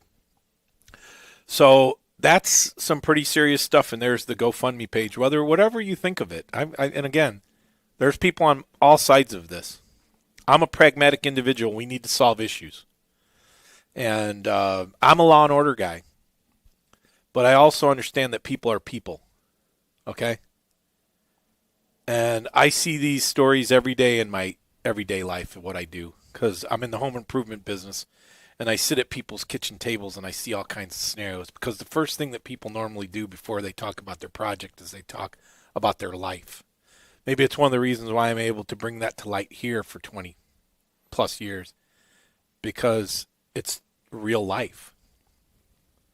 And so that's what we do here. Whether you like it, dislike it, I always say this, it's authentic. And that's all I know how to be. And sometimes it's good, sometimes it gets me in trouble.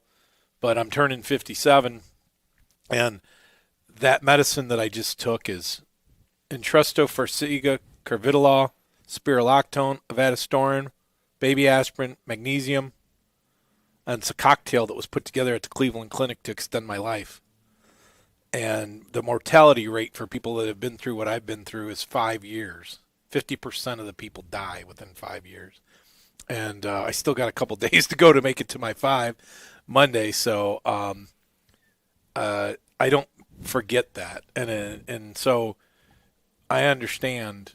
And Joe, I think one of the doctors that just left the Cleveland Clinic, he wasn't my original doctor, was from, I want to say from Venezuela. Okay? So many of the doctors are from all over the country. Your family's from Ecuador, your mother's side. Yes. You can share or not share, whatever you want to. What did you get out of that? I don't know. It was heartfelt, man. You know, I agree with you. I don't think that, you know, every illegal immigrant should be here.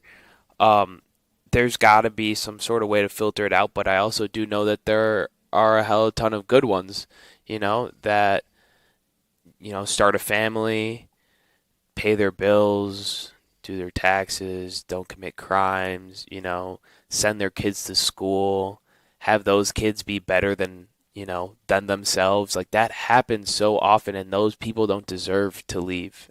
And as for the rest of it, as for, you know, as far as this situation with the Carrillos, like, it is a little, you know, more complicated. Look at you. Are you bilingual? Huh? Are you bilingual? Yes. Because you can roll your R's. And so is your mother bilingual? Yeah, my mother... is her first language Spanish? Yes. My mother is very, very intelligent woman. She moved here at like 24, I want to say. And she, you know, she moved here from Ecuador, correct? Yep. Didn't speak the language, didn't know anybody, came here, didn't commit any crimes, got a job, went to school, got 3 masters, and now she works to raise kids as a teacher and, you know, inspire the next generation. And, you know, that is what the case is for a lot of these illegal immigrants that come, and, you know, some of them are lucky enough to, you know, go through the process or, marry into legal citizenship, whatever the case may be. And then some people are not. It doesn't change who that person is. So 219-845-1100, we'll put a bow on that. It's a tough one. It's real life. And a case could be made for all different scenarios as to what's to happen. But the reason that I brought these people on, the Carrillos, is that I want people to understand that it's regardless. So their father, I don't know his host status of what happened in 1996. And let's just say he did commit a crime, and let's just say there was a warrant. Well, he is going, right? He's going to fall under the category, even though it happened 30 years ago. I guess the system, the way that they're saying, is working. I do want to say, though, because both callers that called in, I'm a law and order guy, okay? I know a lot of ATF guys. I know a lot of FBI people. I know a lot of police officers. I was almost one, okay? When I tell you, and I know a lot of people that I trust in what they're saying, the battle that's going on right now, there is an internal battle going on between Border Control and ICE about how they're handling these situations. There are people that are getting yanked out of cars that they don't know who they are, okay? They are under a duress to get to a certain number. And I said this before all this was going to happen. I said, it is not as easy as you think to grab 20 million people. First of all, you got to figure out who they are. And secondly, 20 million people just logistically, to run them through anything is an enormous undertaking, okay? And it would be an enormous undertaking if everyone was working together. If the communities that were considered, sanctuary cities were actually working together with the federal government, it would be very difficult to get 20 million people out because they're not going to raise their hand and say, I'm one of the 20 million. We don't even know how many there are, okay? And for those people that are hardcore Republicans that are hardcore law and order, or those hardcore bleeding heart liberals, both parties have not wanted to solve this issue for different reasons. The Democrat and Republican Party is split on this. That's why there's so many people here. There's a part of the Republican Party that's a law and order that wants 100% everyone gone that's not legal. And you have the Chamber of Commerce Republicans that love every bit of these people being here. Okay, and the same thing on the Democratic side. There used to be the bleeding heart liberal part of the Democratic progressive side that says the people are people. They should, if they're here, they should be citizens. And then you have the union side for many, many years didn't want any of that because it meant cheaper labor. That's the reason why it hasn't been solved. So for both parties, for anyone to sit there and say, if they wanted to solve the issue, you're an adult, you get in the room and you solve the issue. Okay? And the same thing with the budget. The last time that, you need two adults to get in a room and solve something. And we'll go to the phone lines. But for this shutdown, I want people to understand something. Because most people that you talk to do not understand this. Do you understand right now the Republicans are saying that they want a clean CR? Do you realize that the CR, which is a continuing resolution, is $2 trillion over budget? And do you realize that if you took the Democratic side for what they want, it's $3.5 trillion over budget. And we're $38 trillion in debt. So the battle that we're having in the United States of America on a shutdown is one side wants to spend $2 trillion over budget and the other side wants to spend $3.5 trillion over. And you don't hear anyone saying anything about that. So Joe, you're 21 or 22. I'm turning 57. I'm okay. I already lived most of my life. It's going to be you guys, your father, your grandparents, people in my generation, my mom and dad's generation. We left you with $40 trillion in debt and in deficit with no solution in mind. The battle that they're fighting over is whether we're going to spend $2 trillion over deficit or 3.5. Does anyone ask any of their elected officials that? Any business in the world would be bankrupt. Any time that you were in charge of that, you would go to jail for misappropriation of funds or malfeasance.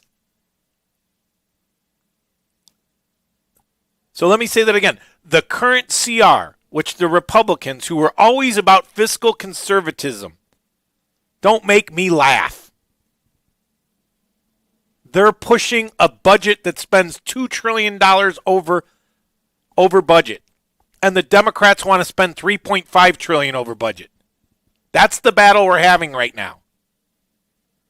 With $38 trillion in debt already. Why would you send any of those people back to Washington?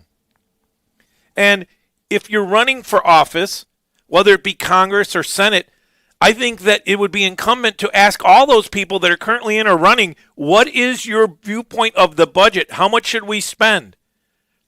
Okay? What do you feel about immigration? What are we going to do with the 20 or 30 million people here? Those should be the questions that are being asked. Those should be the platforms of people. 219-845-1100. Good morning. You're live in the air. How you doing, Dave? I'm doing good, Dave. What about yourself? Oh, quite the complicated situation you had on the air just a little while ago, to say the least.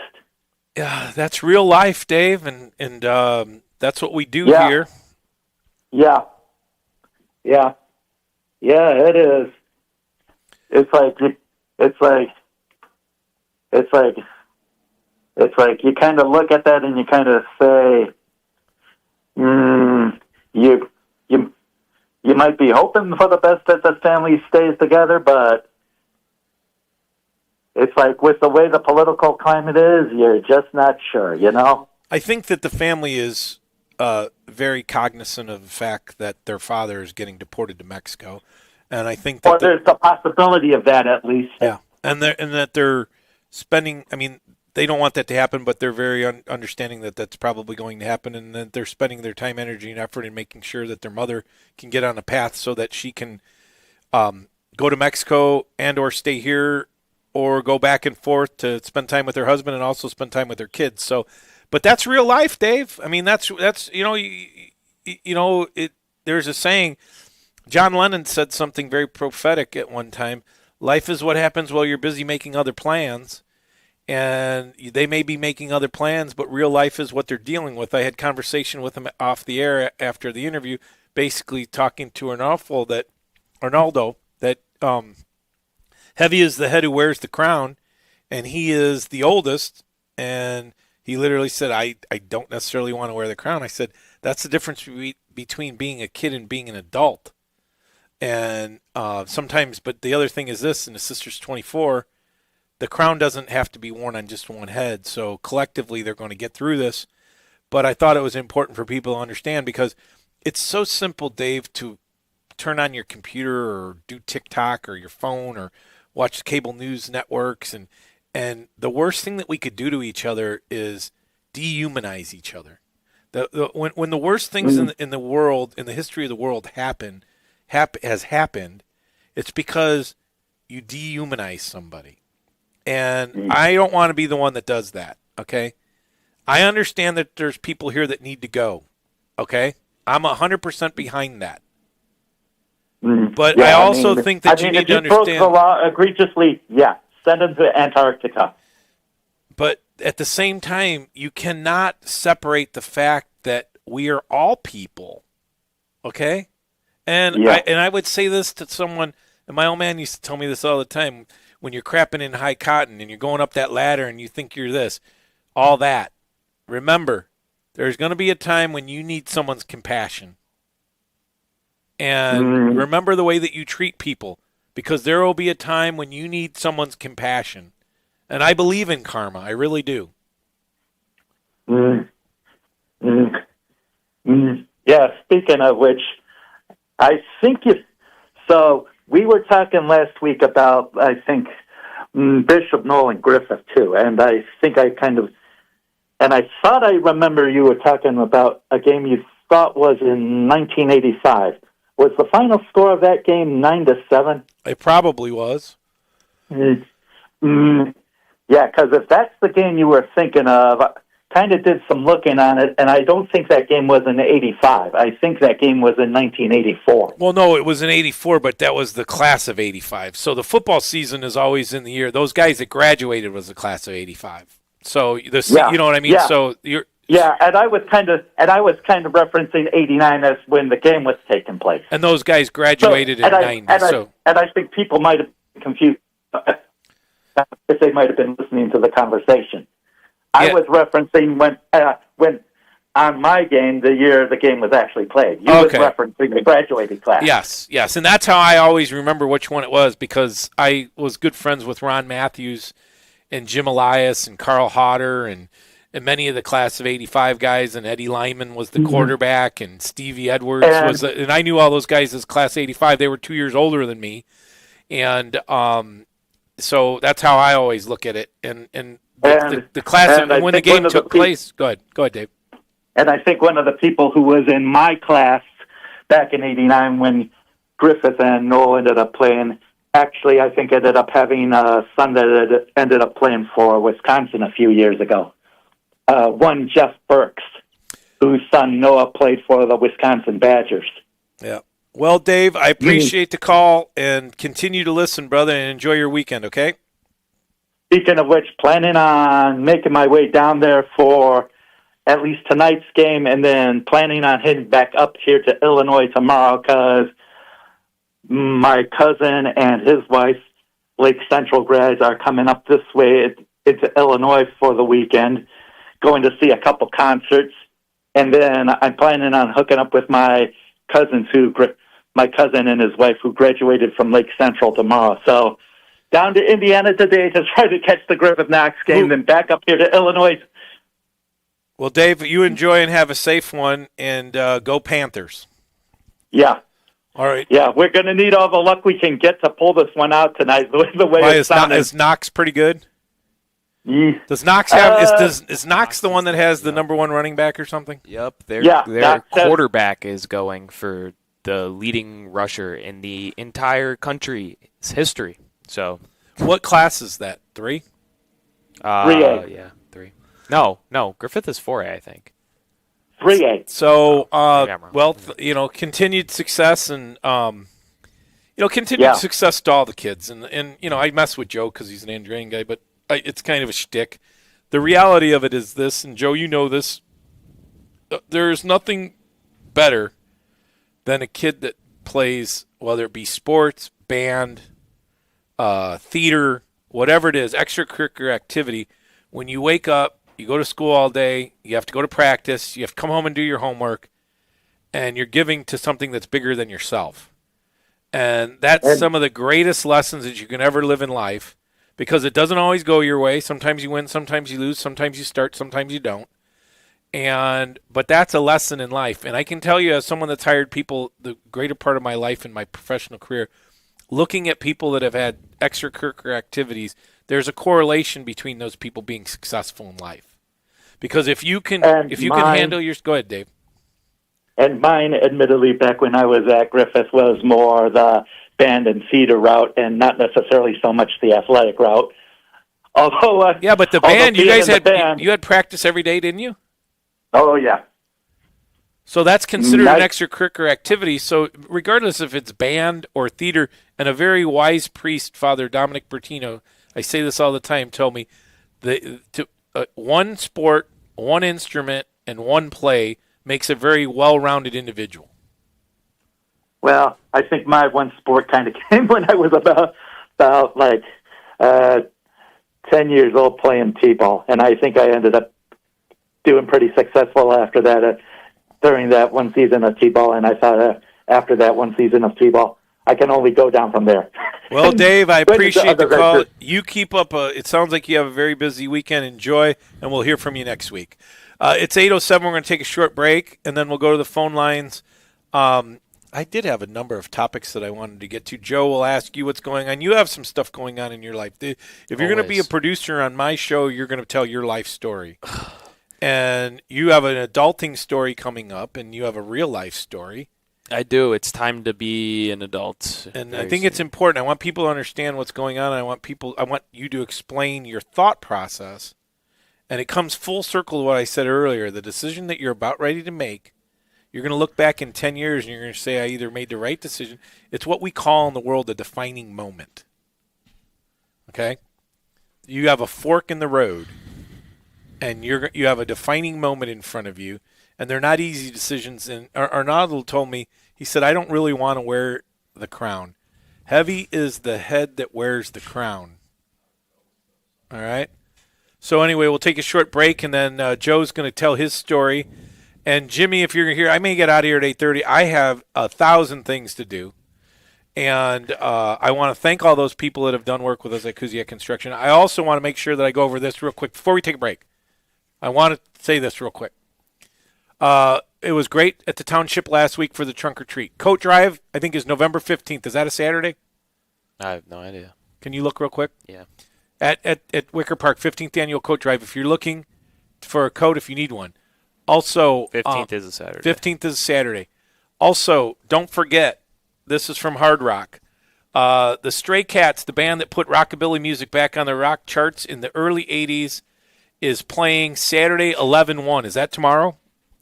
Yeah. So 8435, 21 and up if you want to go see them. It's great. Also next week, Dane Cook, only the second person in the history to sell out multiple nights at Madison Square Garden. By the way, Joe, did you do your homework? Did you watch Andrew Dice play with your dad?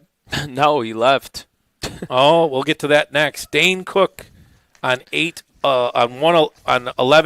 11/14, Trivium, Junior, and Harriet.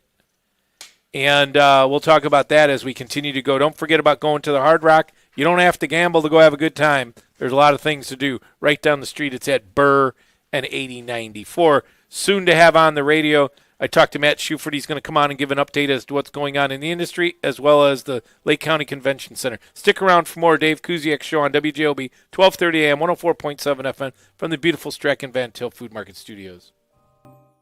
Welcome back, everyone. It's 8:14. You're listening to Dave Kusiak Show. He's Joe Cimino. Real quick before we get to Joe Cimino's story, because today is real life. It's always real life, Joe. Joe, you have to figure out what your stick's going to be. If you're going to stay, if you're going to be behind the mic or in front of the mic. Everyone has to have a shtick, and my shtick is that it's authentic, and this is just who I am. Some people, I was listening to Kevin Matthews the other day. It's way before your time. He's got health issues now. He found the Lord.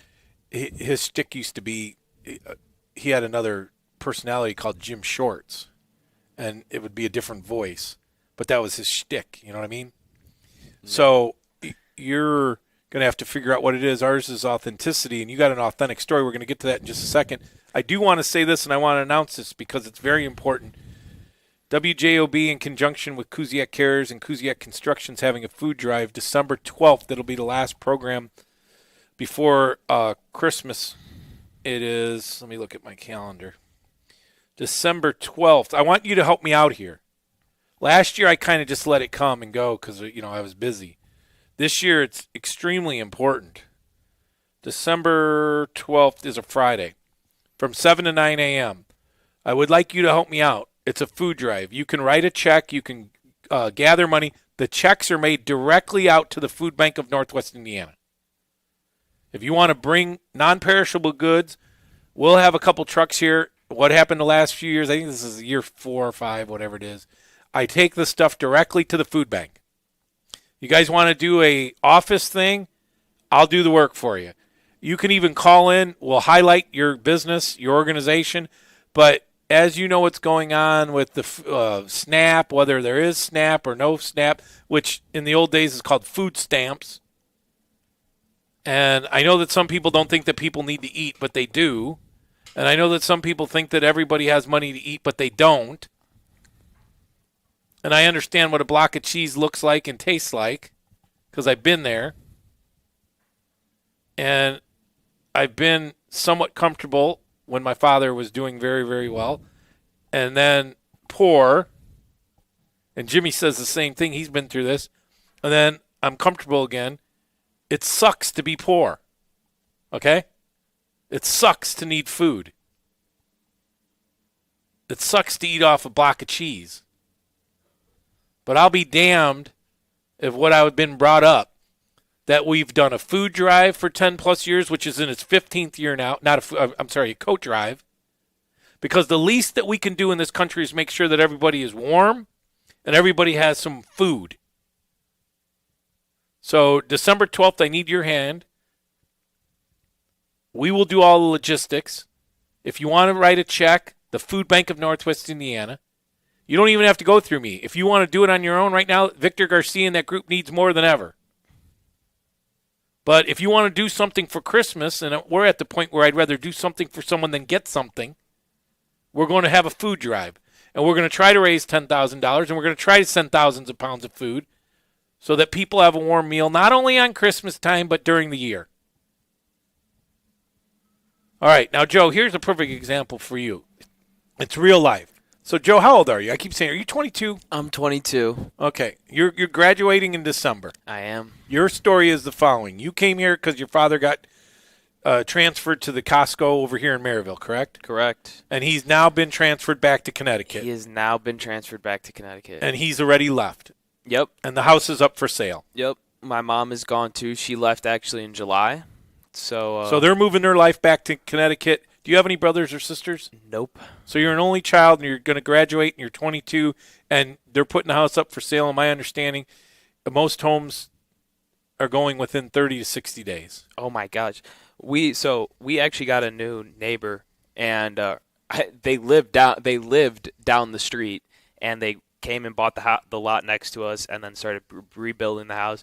It literally took them like a month and a half, maybe 2 months to build that house. And by the time that house was finished, they were already someone had already moved into the other house. So you're going to put the sign up and someone's going to buy that house within a week. My guess is probably. So, we have to do a lot of things, or I have to do a lot of things, I guess, to get the house ready. I've had some dogs that, like to scratch and stuff. So make sure that I can get all that stuff cleared up. Make sure all the appliances are running correctly. Make sure that, the water softener is filled. Literally anything that could possibly become an issue. Like, I have to just stay on top of it. So you have a decision to make, whether you want to stay here and work here and stay in this industry, or the easy route is for you to go back to Connecticut and live with your mom and dad, correct? That would be easiest. So the path, we call that the path of least resistance. Okay, yeah.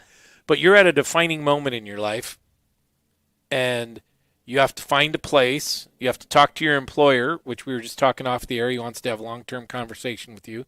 I'll leave that between you two. But this is real life mourning. You just heard a real life story, and yours a real life story. What are you going to do, and what's going through your noggin right now?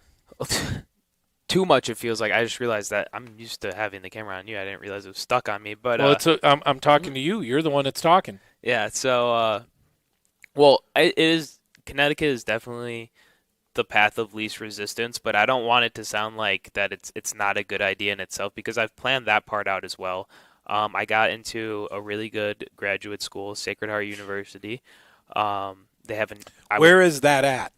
It's in. I can't remember. Is that an online Fairfield? thing you're going to do, or no, is that? It's a real school. It's my aunt's school. My aunt's an alma mater of the school. They have a really good film and TV program there, and it has a 99.9% job placement rate 6 months out of college. So if I went to Connecticut, I would obviously go into the graduate program. And is that close enough that you live at your house with your mom and your dad? Yeah, it's probably 25 minutes from my house, but it's 10 minutes from my aunt's house, and then 13 minutes from my uncle's house, and 25 minutes from my other cousin's house. So my entire family's in that area. So let me ask you a question. Why is that? Sounds like if you're making, so when I make decisions, I take a piece of paper and I put a line down the center, and you write pros and cons of each thing. Mm-hmm. So you have two options. Stay here where you've been. For how long have you been here now? 5 years. So you stay here, you work at WJOB, you pick up another job. And figure out what you're going to do, or you go back to Connecticut. Mm-hmm.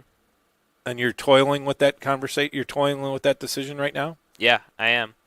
Because I think that in both regards that like you said, they both have their pros and cons. And this is something I've sat with my therapist about, and we've talked about, and we go through the You have a therapist. Is that breaking news to people? I don't know. Most people would. Maybe. They probably think, how is this dude needs a new therapist at this point. But is there a particular reason? Are you ready to open up as to why you sought a therapist? I mean, it's not that I'm not willing to open up about it. It's just more like I don't want to throw any grievances out to other people. Like, I don't want to talk down on other people for what they did. And definitely on So you air is feel not that the there's right other place. people that did something that forced you, or you're dealing with things that you had to go seek a therapist because of other things that other people in your life did to you? Yeah, yeah, yeah.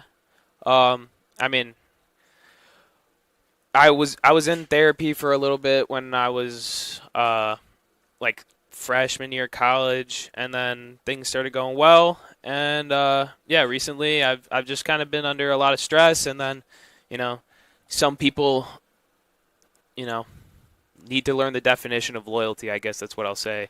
And So other people, and I'm not a therapist, but I play one a little bit, and I'm not trying to make a joke. no, go for I it. play one on the radio. I have children. I've had people that have worked for me, and you find yourself being a therapist in some form or fashion.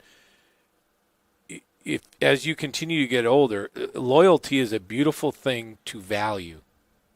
Okay, it's a beautiful thing to have. It's a beautiful thing to show to other people.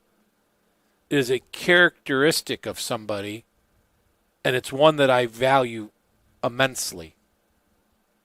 And unfortunately, in the world as you get older, you'll find that we are in the minority in that. And your net worth is not based off if other people are loyal to you. Your net worth should be whether you're loyal to the people you want to be loyal to. Because you have control over that. You don't have control over their loyalty. And it sounds cynical here. Most people that you feel that will be loyal to you will break that loyalty. Okay? Because their value system isn't as strong as yours about loyalty. And loyalty is something that I value immensely. Okay? And one of the first things to get put on the pay no mind list is when you're disloyal. Okay? So I want you to understand that, and you're going to get what's the term? Let down, disappointed, and it sounds like that's what you've been. And sometimes that word disloyal even gets worse when the people that are disloyal to you have the same last name as you. Yeah. Luckily, my family rides hard. It's not who I'm talking about in this instance. I'm sure the person knows exactly who they are. Was it a significant other? Yeah. Okay. So then, you got your heart broke? I You mean, got your heart broken? I wouldn't say that. There are always complications with it, but obviously the way that it ended was not the ideal way for me. And I just I mean, it's been a few months. The thing that sucked actually is that the whole situation went down the week that my mom left too. So like that was the week that my mom moved. My dad went down with her to kind of get her set up. So you got kicked when you were down. Yeah, so literally I found out about it and then immediately had to spend an entire week by myself. That's a quick way to grow up, isn't it? It definitely does some things to you emotionally, but I don't know. I feel like I've definitely matured a little bit, but I think also in maturing is realizing what parts of you want to keep, and what parts of you want to mature. So like, yeah, I do think I'm probably a little more mature. I take a second before I say most things now. I really try to think about the repercussions of the actions that I make, but also at the same time, I like to have fun. I like to be childish. I like to, tease people. You should be. You're only 22. Yeah. And I think when, these kind of things start to pile up on you, it's hard or it's easy to get away from that kind of stuff and to just be down on your luck and just basically feel like there's no way out. And I genuinely. But I want to take a different viewpoint of you. You're a young, good-looking kid that's graduating college, that's learning a skill set, that has options, that has parents that love you. Yeah, that's what you need to focus on. 100%. And the other stuff you need to. So here's one of the things that I've done. On the negative things that have happened to me, you compartmentalize it. You know what that means? Mm-hmm. You take that and you go put it in the corner, and you can open that compartment up or keep that closed based on when you want to do that. And what you should be focusing on is, I've always been successful by putting a North Star out there. North Star is, what do you wake up to do every day? And then you make a plan of what it is that you want. Action items. It's one thing to sit and say, I'm going to do this. What action item is going to do that? Is getting your master's your next North Star? Then that's your North Star. And what do you need to do that? And every day you look at it and you measure it. Am I doing what I'm supposed to? Am I doing what I'm supposed to get to my North Star? People that have problems are a ship without a rudder. They don't know what direction it's going, so it goes north for 10 minutes, south for 10 minutes, and it goes in circles. When you put that North Star out there and you're saying where you want to be, what you're going to get done, and then you write down your action items, and then you measure if you're there or not, that's where it's going to get you. And the other thing is, don't stop until you get there. The only person that's stopping you from getting where you need to be is you. And this is what happens. You wanted to be the starting quarterback at Andrean, correct? Yeah, Were you the starting quarterback at Andrean? I was. You wanted to graduate from Purdue Northwest. Yep. Are you graduating in December? I'm graduating in December. Okay. So what's your next goal? So you put your goal there, and then you put your action items, and you don't stop till you get it. That's what is for you. And anyone that gets in the way of that, they may be friends, they may be drinking partners, they may be people that you hang out with, but if they're not getting you to where you need to get to, they're a deterrent. So I see that you're toiling. We call it spinning, grinding. Grinding is your mind's grinding. It's thinking, it's thinking, it's thinking. But sometimes after you think and you make your decision, don't let it grind. Do. Don't grind. Do. You understand what I'm saying? That energy, it's energy. You spend more energy. You're more tired when you grind all day long than if you worked out all day long, physically. So My dad always tells me anytime he asks me to do something, I'll be like, all right, I'll try my best, or I'll try this or whatever. He says, losers try, winners do. yeah. And So there you that's go. something I keep with me all the time. So you're going to take the final 30 minutes. You can play music. You can do whatever you want. Let's take one short break and then I'll go around. But I got to get out of here. I have a 12:30 luncheon and I got about 10 things I got to do before that.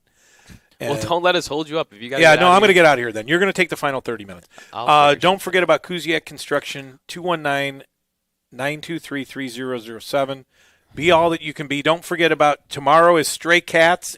That's going to be a good show, 8435 Stray Cats. Next Saturday, Dane Cook at Hard Rock. You want to spend a good amount of money. It's very economical to go in and have a good time. Stray Cats tomorrow, Dane Cook the following week. Don't forget about Happy Halloween. Everyone enjoy themselves tonight. And then it's my birthday. I'm turning 57 on Monday. It's my 5th year anniversary of my heart surgery. So I'm ecstatic. And my birthday present is that we have my grandson on Saturday. Happy anniversary to my daughter, Jordan, and my son-in-law, Josh. I hope they enjoy their evening, and we're going to enjoy ours as we have Jameson. And I want to give special thanks to Julia Kusiak and your staff, yourself and Adriana and Matt, for giving away. We had 4,000 pieces of candy collectively that we gave away last week. Okay? I want to give special thanks to Adrian Santos and Nikki Ramos, Micah, for putting that together. It was beautiful. Trunk or treat at Wicker Park. Don't forget about the coat drive. If you need a jacket or you know someone that's in need of a jacket or you want to help out, go through your closets. Give the lightly used jackets to the township. They will distribute them on November 15th. That's the 15th annual coat drive, North Township. Kusiak Cares started that up for the first 10 years and handed it over to the township. And then please, if you want to do something for someone, December 12th, I'm giving people notice. We're going to do a food drive where we're going to raise a bunch of money, bring a bunch of non-perishable goods, and we're going to make sure that everybody has food for the holidays. Thank you very much, Joe. You're going to take the final 30 minutes. I got to get back to work. Kusiak Construction, 219-923-3007. There's still time in the year to get stuff done. We do roofing, fascia, soffit, siding, blown-in insulation. It's very important right now. NIPSCO rates are going up. You want to make sure you have the proper insulation in your attic. We can do an inspection and get you your price, blown-in insulation. Please give us a call, locally owned and operated. We're out of here. We'll see you next Friday. You're listening to Dave Kusiak Show on WJOB, 1230 AM, 104.7 FM from the beautiful Strachan Van Til Food Market Studios. Alrighty, we are back. It is just me in the studio. There's nobody else here, and it's really strange. Dave obviously didn't tell me anything about this prior to doing this, so I'm a little unprepared. So I am going to tell you guys a little bit about sports because at least the games in the region that we will be covering this week because we do not have a show, a pregame show, and I don't know jack diddly squat about politics, to be quite frank with everybody that is listening to me right now. Um, so I will. All right, Lobot. I will take your call. All right, please just let me get through the sectional games. All right, the sectional semifinals. We have number 12 Lowell at EC Central. I think this will be a pretty easy one for Lowell, and they'll find themselves facing Hobart, who is facing Kankakee Valley this week for these semi-state games. It will, in my humble opinion, end up being Lowell and Hobart, which will be a rematch from the 17-14 game in the game-winning field goal that happened earlier this year. And then the game that I'm sure everybody is excited for is what we talked about a little bit earlier, number 8 Griffith at number 4 Knox. Knox has the leading rusher in the entire nation right now. He is actually on pace to break the record. So if you guys don't really realize how absolutely insane that is and that it is happening pretty much right in our backyard, I think that's pretty spectacular. Come on, Rick. And then finally, my alma mater, number 5 Andrean, will be at number 11 Wheeler.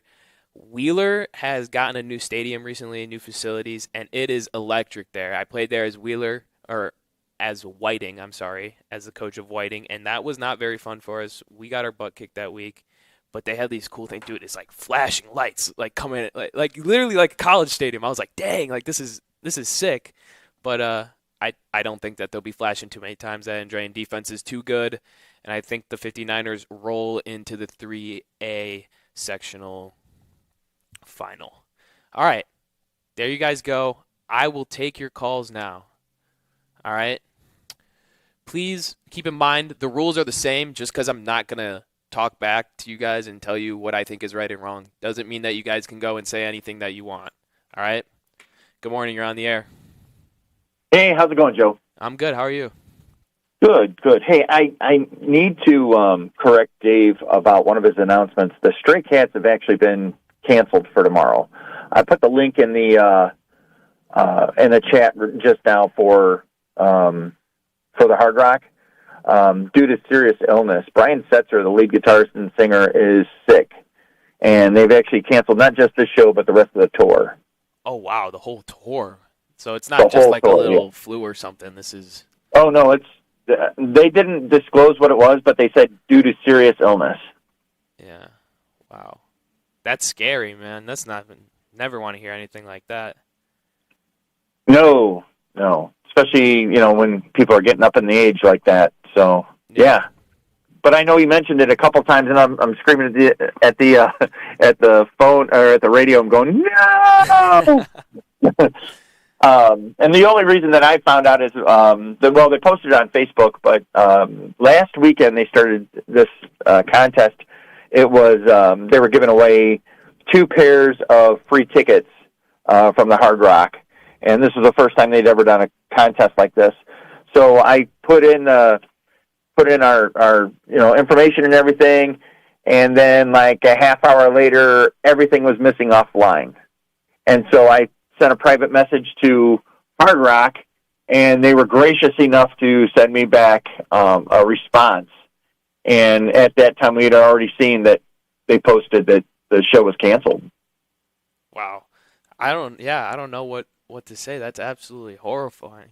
You never want to hear something about that. Rick says in the comments that he thinks it's an autoimmune disease, is what he's heard. Yeah. So not confirmed. Obviously, I'm not going to put anything out there that we don't know is confirmed, but that is the rumor going around now, and that's obviously not a good sign. Yeah. So no, but there's a lot of good shows coming up there. Just real quick, and if you don't mind me just saying some of the shows. Go ahead. This is your guys' time. Excellent. All right, you're listening to the Dave Kusiak Show. No, I'm sorry. Hey, everybody. Wrong Dave. Okay, so where is it? I just had it. Okay, here we go. So Heart's coming. I don't know if you know anything about Heart. I do not. I can pull this stuff up. Oh, great 70s, 80s band. But Sting is coming. Tickets still available for Sting. If you want to see a phenomenal performer. Let's see. We have, he already said Dane Cook on November 8th. Trivium is coming on November 14th. They're like a very heavy metal band. I don't know anything that much about them. Sting will be there on November 23rd. Vietnamese Legacy Show, November 30th. Heart, December 6th. Aaron Lewis and the Stateliners, December 12th. And then if you go to their website, they have everything listed. But my wife and I were huge concert attendees, and we just like going to them. And yeah, just a little disappointed that Stray Cats are not going to be there. Oh yeah, look at this. They have it on here now as canceled. How sad. There you go. I'm surprised because when I first moved here, like, there's not a lot of casinos from where I'm at. Oops. And I like, we don't have any casinos within like an hour of where I used to live. So when I moved here and I was seeing like Kevin Hart is performing at Hard Rock in Gary, I'm like, what the heck? Because, you know, usually when you're in these more like suburban areas, you don't get these kind of big name, but obviously Hard Rock Gary is a very well-renowned casino and performing center. Oh, Hard Rock Casino is Hard Rock Cafe, which is just Hard Rock Entertainment, you know, and they're worldwide. So, I mean, Horseshoe does some great concerts there and everything, but when you're dealing with Hard Rock, you know, you're talking about a company that's constantly swinging for the fences, you know, when it comes down to performers. Last year they had Rod Stewart, Billy Idol's been there, Marilyn Manson was there. I mean, you're talking big names that have been around for a long time, you know, and this is going to be the draw. You know, these are going to be the last, you know, probably the last few years that some of these performers are going to be playing, and to get somebody like Rod Stewart, who I think announced this was his last tour. It's great to have them come around. Small venue, very small venue. And, you know, it's more of an intimate show that way. My wife and I just saw Def Leppard a couple weeks ago there. And I got to tell you, you know, seeing Def Leppard the first time back in '88 at Rosemont Horizon, the very last row, second balcony, and then you get to see these guys up front is like almost a dream come true, you know. And now you have people like Sting coming, you know, who is, I don't know if you know anything about Sting and the Police, but, you know, they're just a phenomenal band, you know, and a phenomenal singer and songwriter. I want to say that he may ring a bell to me. But yeah, I mean, Hard Rock is a place for super talented people to come out. I was very surprised moving here and finding that out. But yeah, I mean, it sucks that the Stray Cats aren't coming. Hopefully you at least go out and go see Sting. But we got a few more callers, so I'm going to have to let you go. Yeah, Thank you for calling go in. out there and support the local talent that's out there, too. I mean, we have some phenomenal local talent that's constantly playing there, too. So, hey, have a great Halloween, and take care. Yeah, happy Halloween. Have a good one. All right, moving on to the next caller. Good morning, caller. You're on the air. Good morning, Joe. This is Trucker Mike. Oh, hi, Trucker Mike. How you doing? Hey, on the comment on that family, I'm not going to comment on it, but I'm going to just say I put it in my heart and put it in their heart. You know, just there's one person that's going to help that situation out, and that is God. Okay, I agree. For that family. That family. Now, I want to explain about my life, what's going on with you. When I was young, I pumped gas when I was in the gas station. And then after I got out of school, okay, I thought, man, I'm going to enjoy my life. Then I have to start working. And I had to make a choice. I worked in a factory. And something didn't feel right. And, you know, I was young. I didn't realize it. But in my heart, finally my heart made a decision of what me to do in my life, which was a career of driving a truck. And just when I was getting ready to thinking about stop driving a truck, retire, not do nothing, that's when in my heart it came to me about doing this teaching. And I had to make a decision, and I didn't know what to do. But what I did is I go sleep at night. My heart beats every minute while I'm sleeping. And my wife knew I was trying to figure out what I was going to do in my life, because of this situation. And I wake up that next morning, something told me that that's what is sent for me to do. And I did it. And to me, it's the best thing in life happened because it showed me now I'm in another career that I love, that I want and love to do because somebody, not me, decided to tell me what to do. And then I had my health issue come up a year later. But now I'll tell the person's name, Jim Deedlow, after my health situation says, Dr. Mike, time for you to slow down. You remember hearing him? He said that. Yeah, but the thing it's about kind of ironic too, coming yes, from him. Yes.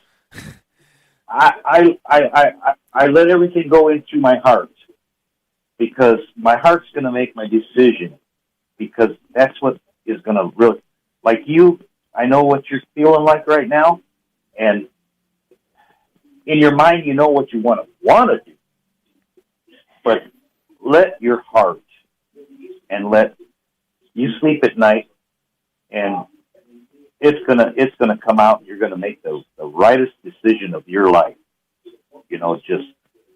Just let your heart make the decision. All right. That's. I mean, I listen and I enjoy you, and I think in your heart you're gonna make the rightest decision, and I wish you the best of luck. I appreciate that, Trucker Mike. I really do. Yeah, so that's why I wasn't going to call in, but I feel what you feel, I feel from all my life, and I believe you let your heart make the decision. You're going to have a wonderful life. I appreciate that. I'll do my best. Okay, then you and everybody have a nice day. All right, you have a good Halloween too. All right, Trucker Mike. Okay, bye-bye. All right, bye. All right, I'm going to take this last caller, then we're going to go to a quick break, and then I honestly am going to figure out what to do. I mean, if you guys want to put it in the chat, I could come back for like 7 minutes and talk football, or I could just play some music. So if you guys prefer music, send out some song suggestions. I'll end the YouTube live, and we can listen to whatever songs, or I can just play elevator music for you guys. But anyways, you're listening to WJOB 1230 AM, 104.7 FM. This is the Dave Kusiak Show from the beautiful Strachan Van Til Studios. I am producer Joe, and we will be right back after this short break.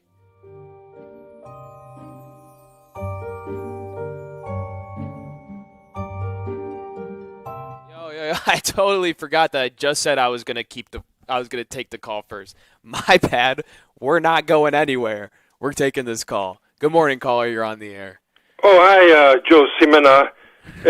I got a real great song. It's better than mall music or plaza music or elevator music, whatever you call it. I'm writing it down this time, all right? So I'm gonna take you it off remember YouTube me? Okay. Live. I'm gonna go off YouTube Live, and then I will play the song for you because I'm long overdue, and I owe you one. So let me hear it. Okay, thanks.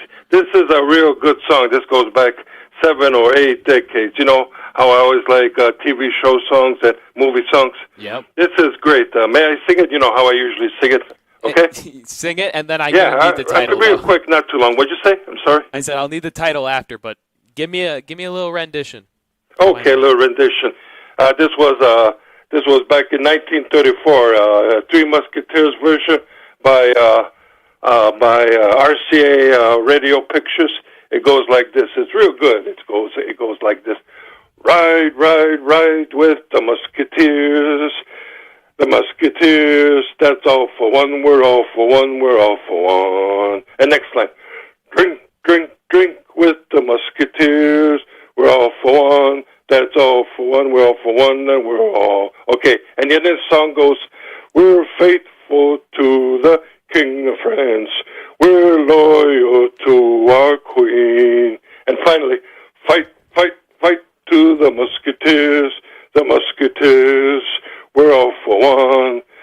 all for one. We're all for one, that's all for one. We're all for one. The king. While the musketeers in unison yelled, the king. How about that? Is that a good one?